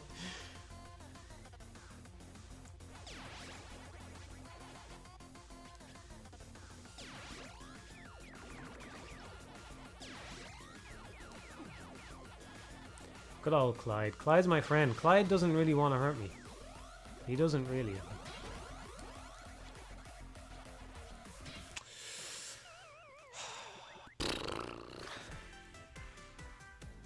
Just handing out victories here we are.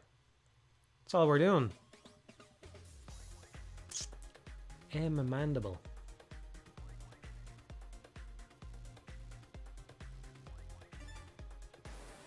Yeah, the Crystal Maze. That's what I was thinking of, yeah. The Crystal Maze Dome.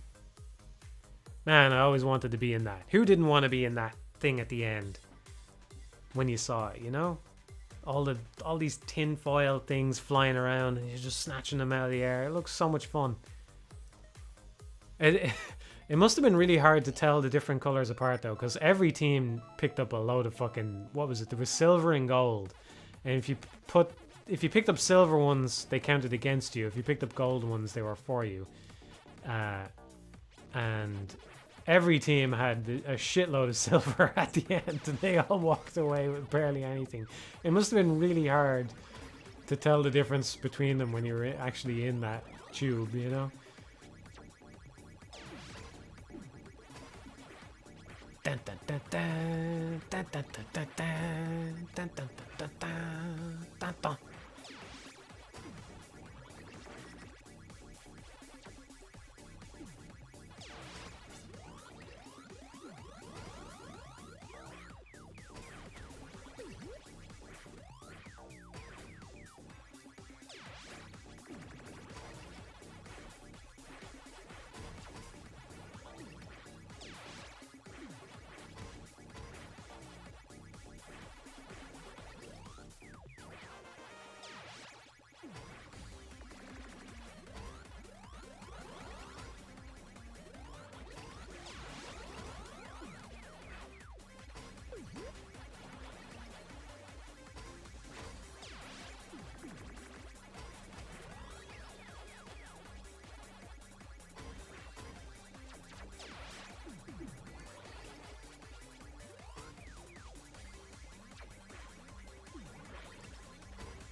Imagine being the second person to die. Imagine how embarrassing that must be. Jesus Christ. Such an embarrassment, you know? I can't even imagine it. I'm too much of a pro gamer to fall for such a trap, you know? I never did die to the first Goomba. I played Mario 35 a little bit more off stream. I didn't play it that much more than what I streamed, honestly, but I think it's kind of a vicious cycle where knowing that the game was going to go away made me want to not get attached to it, you know? Which is kind of horrible, because maybe if more people played it, then it wouldn't have gone away. Although, I don't think Nintendo was going to listen to anybody on that, for whatever reason. But, I never died to the first Goomba. Did I? Unless it happened on stream and you're all going to call bullshit and give me a timestamp. As far as I remember, I never died to the first Goomba.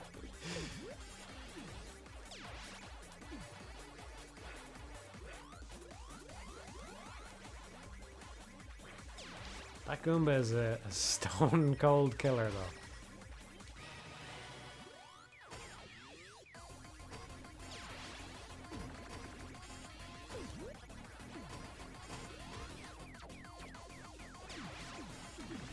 He will definitely get me. See that? We circled around the top to get some extra dots. That's the way we do it. Likewise there, circle around, make sure we get our fruit. Getting, what is that, a grapefruit?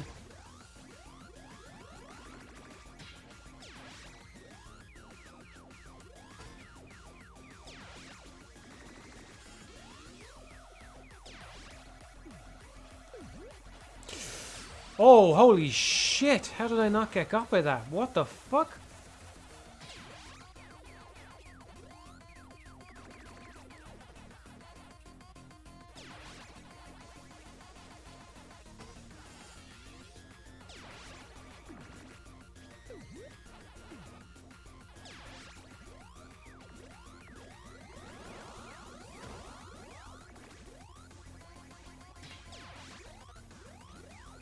Something interferes with the power pill. It's lasting much longer now all of a sudden, and I don't understand why. I don't get it. If I could keep it at this level all the time, if I knew what was influencing it, I would make this a high priority. Because it has a big effect. I need to figure this shit out, man. This is bugging me.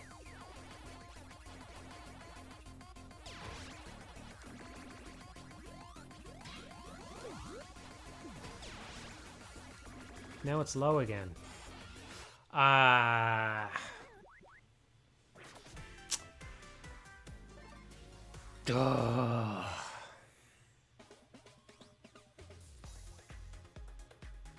It's shortest on round 9 and resets on round 10. Huh.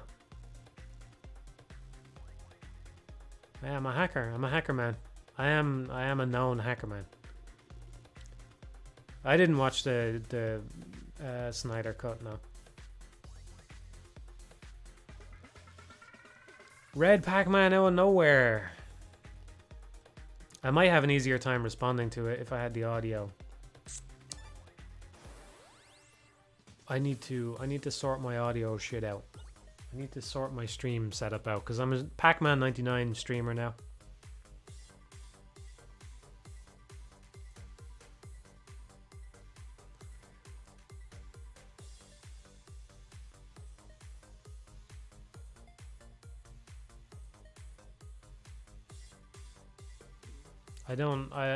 I've talked about it before. I haven't seen the Marvel films. Can you hear my stomach grumbling? It's being pretty loud. I think I should probably stop soon. I want to keep playing, but...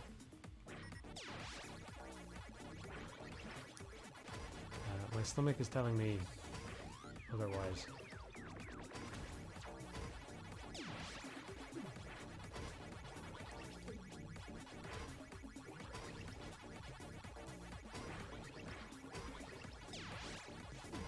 I'm not eating enough fruit, yeah.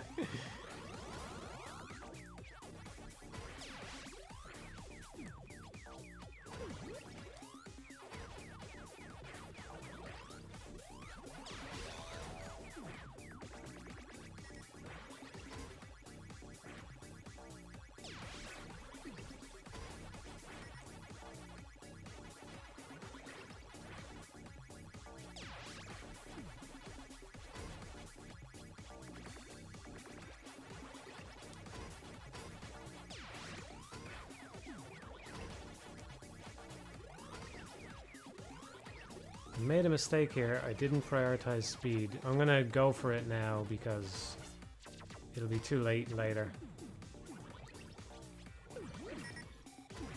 Well, it was risky, but it seems to be okay. And I actually kind of saved some time there as well, not using power pills for a minute. So that's okay.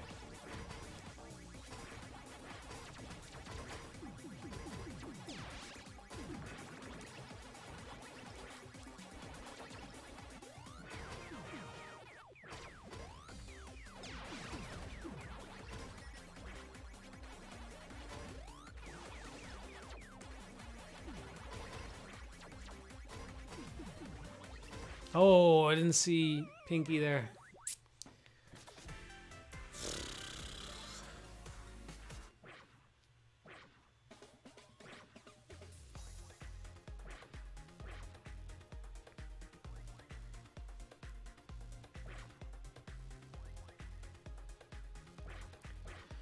All right, I'll do one more game for now.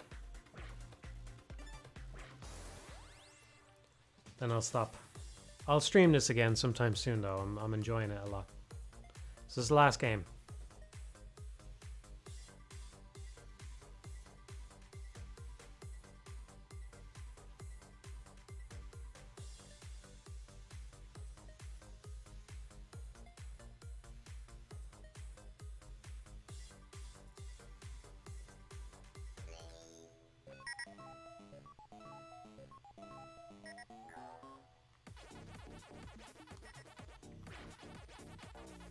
Thoughts on Alien Soldier 99? I wish it existed. I have a feeling I'd be pretty good at it.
always keep forgetting to put it over to train.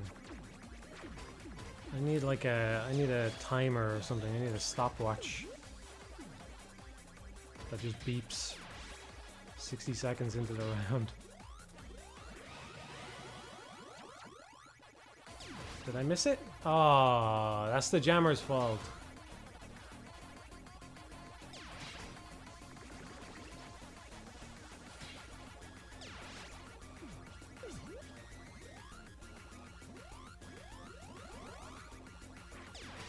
I don't know. I can't tell if that's a good thing or a bad thing. Maybe it is a good thing that the train kind of moves like that, so that you can't just sit there and eat it like that. Maybe that's why they did it that way. I don't think it's like that in the championship editions, is it?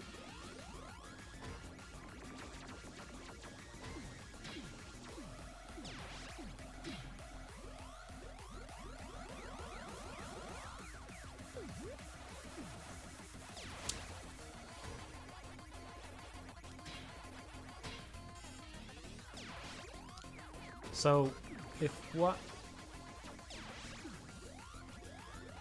Oh my god, that is bad. That's the worst spawn I've had by far. Ah, fuck's sake.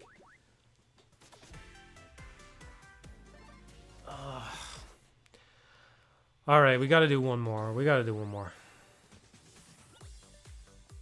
Last one, for real this time. No matter what it turns out, if I come in 50th, it's over, okay? Last one, for real. I'm not even talking now. I'm in the zone and I'm just...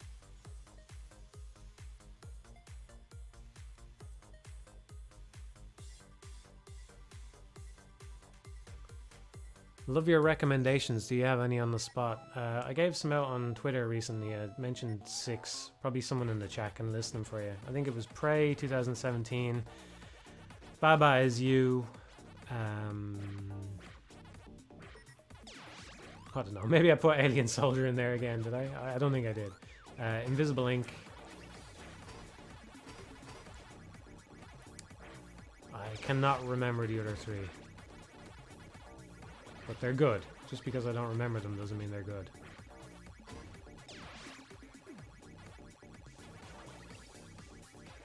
No, this is genuinely the last one, however it turns out.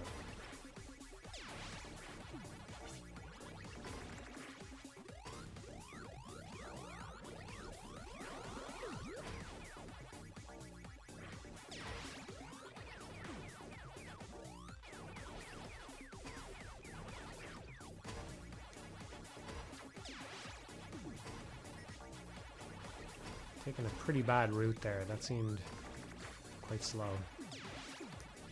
Slow again here. This is not good. Okay, we got our speed up onto the train. Ugh. I actually could have kept that going. That was defeatist attitude. Okay, that's my own attitude there was the only reason that I lost that, because I thought I had lost it. That's why I lost it. I thought the jammers slowed me down too much. Bullshit. Being my own worst enemy there. That was not good.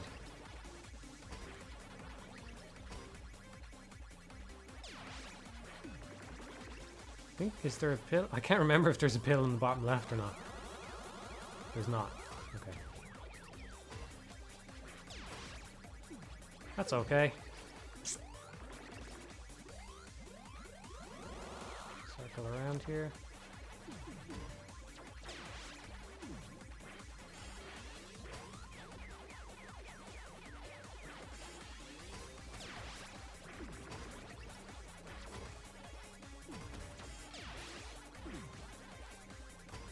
Not worth it. Not fucking worth it. Did I think I lost it. I think I saw a frame of them. Okay, no, I didn't.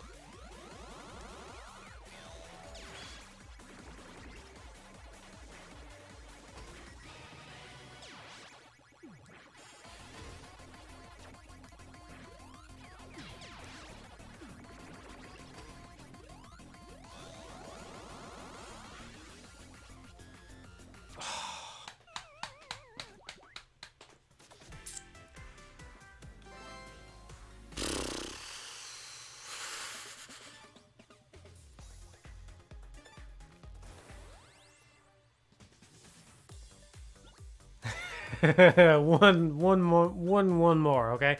Okay. For real, totally final.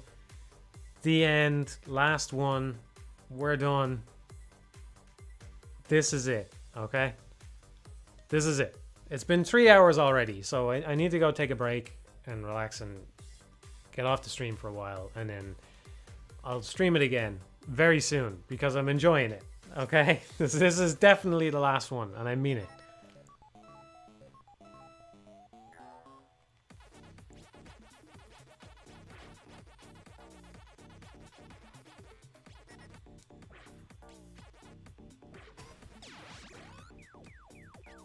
Oh, fuck. Why did I do that? Oh, no. No. I've already really diminished my chances of getting number one. Stop eating the fucking fruit, man.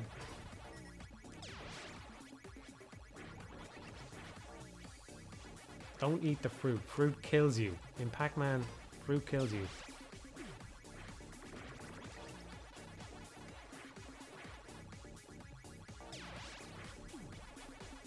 Gonna have to ignore the train for a little while. If it crosses my path, that's nice.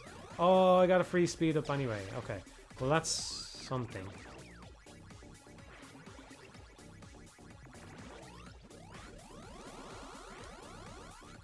Ah, I couldn't see myself. Am I crazy, or I kind of got obscured by all the fucking garbage coming out of me? I lost track of myself. Right, this is really the last one. I got into the top half. We're really done after this, okay? I'm gonna go. I'm gonna go. As well, you know, another reason why I need a better setup for this is because it's not very comfortable. I'm hunched forward this whole fucking time. That's one reason why I need to go. I need to not be fucking hunched for such a long period of time like this. I need to be able to sit back in my chair.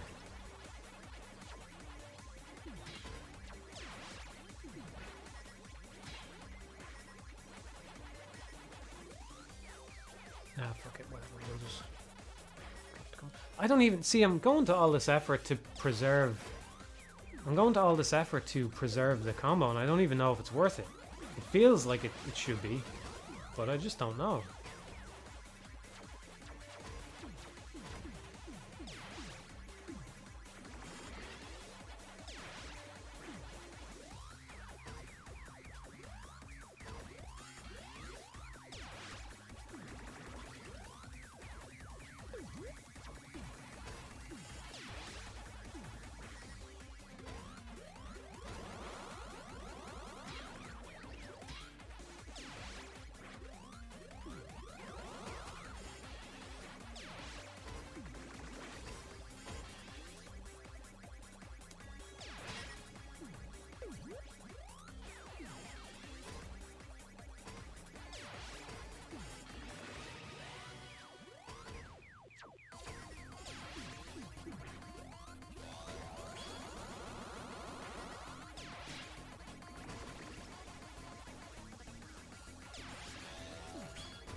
Fuck.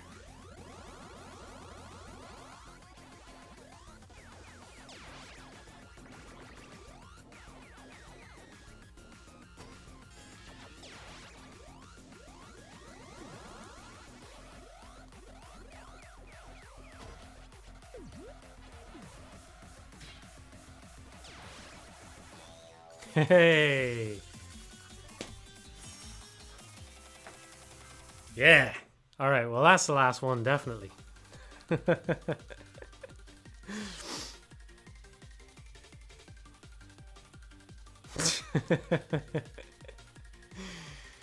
was a good match. It was a good match.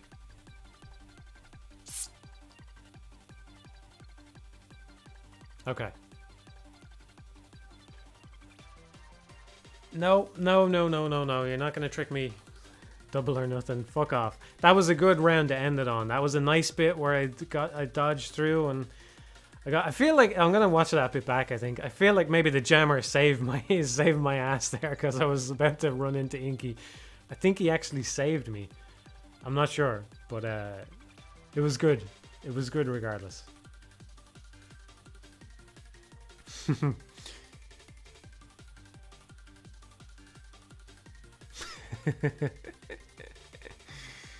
No, I'm gonna go. But I'll definitely stream this again soon. Stream it again soon. It was a good narrative. Yeah, that's a nice way of putting it. Yeah.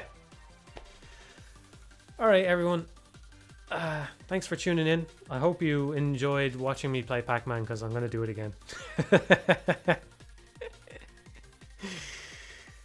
Going over replays, damn, you're taking it serious. Yeah, well, I do want to know what spawns the red jammers. That's a very fucking important thing, and it's still not clear to me at all. I've played, what, 3.5 hours on stream. I must have played about an hour, maybe an hour and a half yesterday, so I've played about 5 hours, and I still have no fucking idea if I'm even spawning red jammers for other people. I feel like I must be at this point. But maybe you have to select stronger, but stronger really seems to fuck with the power pill. It really seems to make it last a lot less. So think you'll buy any of the content it offers? Probably not. Maybe it's comfy stream. I'm sorry about some of the stretches of silence in there. You need to ask better questions though. That's the problem. You need better questions, chat. I'll try and get a topic going before I stream around. And yeah, well, I'm glad it was comfy at least, and thanks for tuning in, everybody. I really like this. This is my favorite of the three that's come out so far, by the way. And you know, I got a great win streak in Mario 35, right? So it's not about how well I'm doing or anything like that, because I did better in Mario 35. I like this one more. This is good. I really like this. So I'm going to be playing some more. I'll stream it again soon, okay? All right, I'm going to go. Goodbye, everybody. Bye-bye. Bye-bye.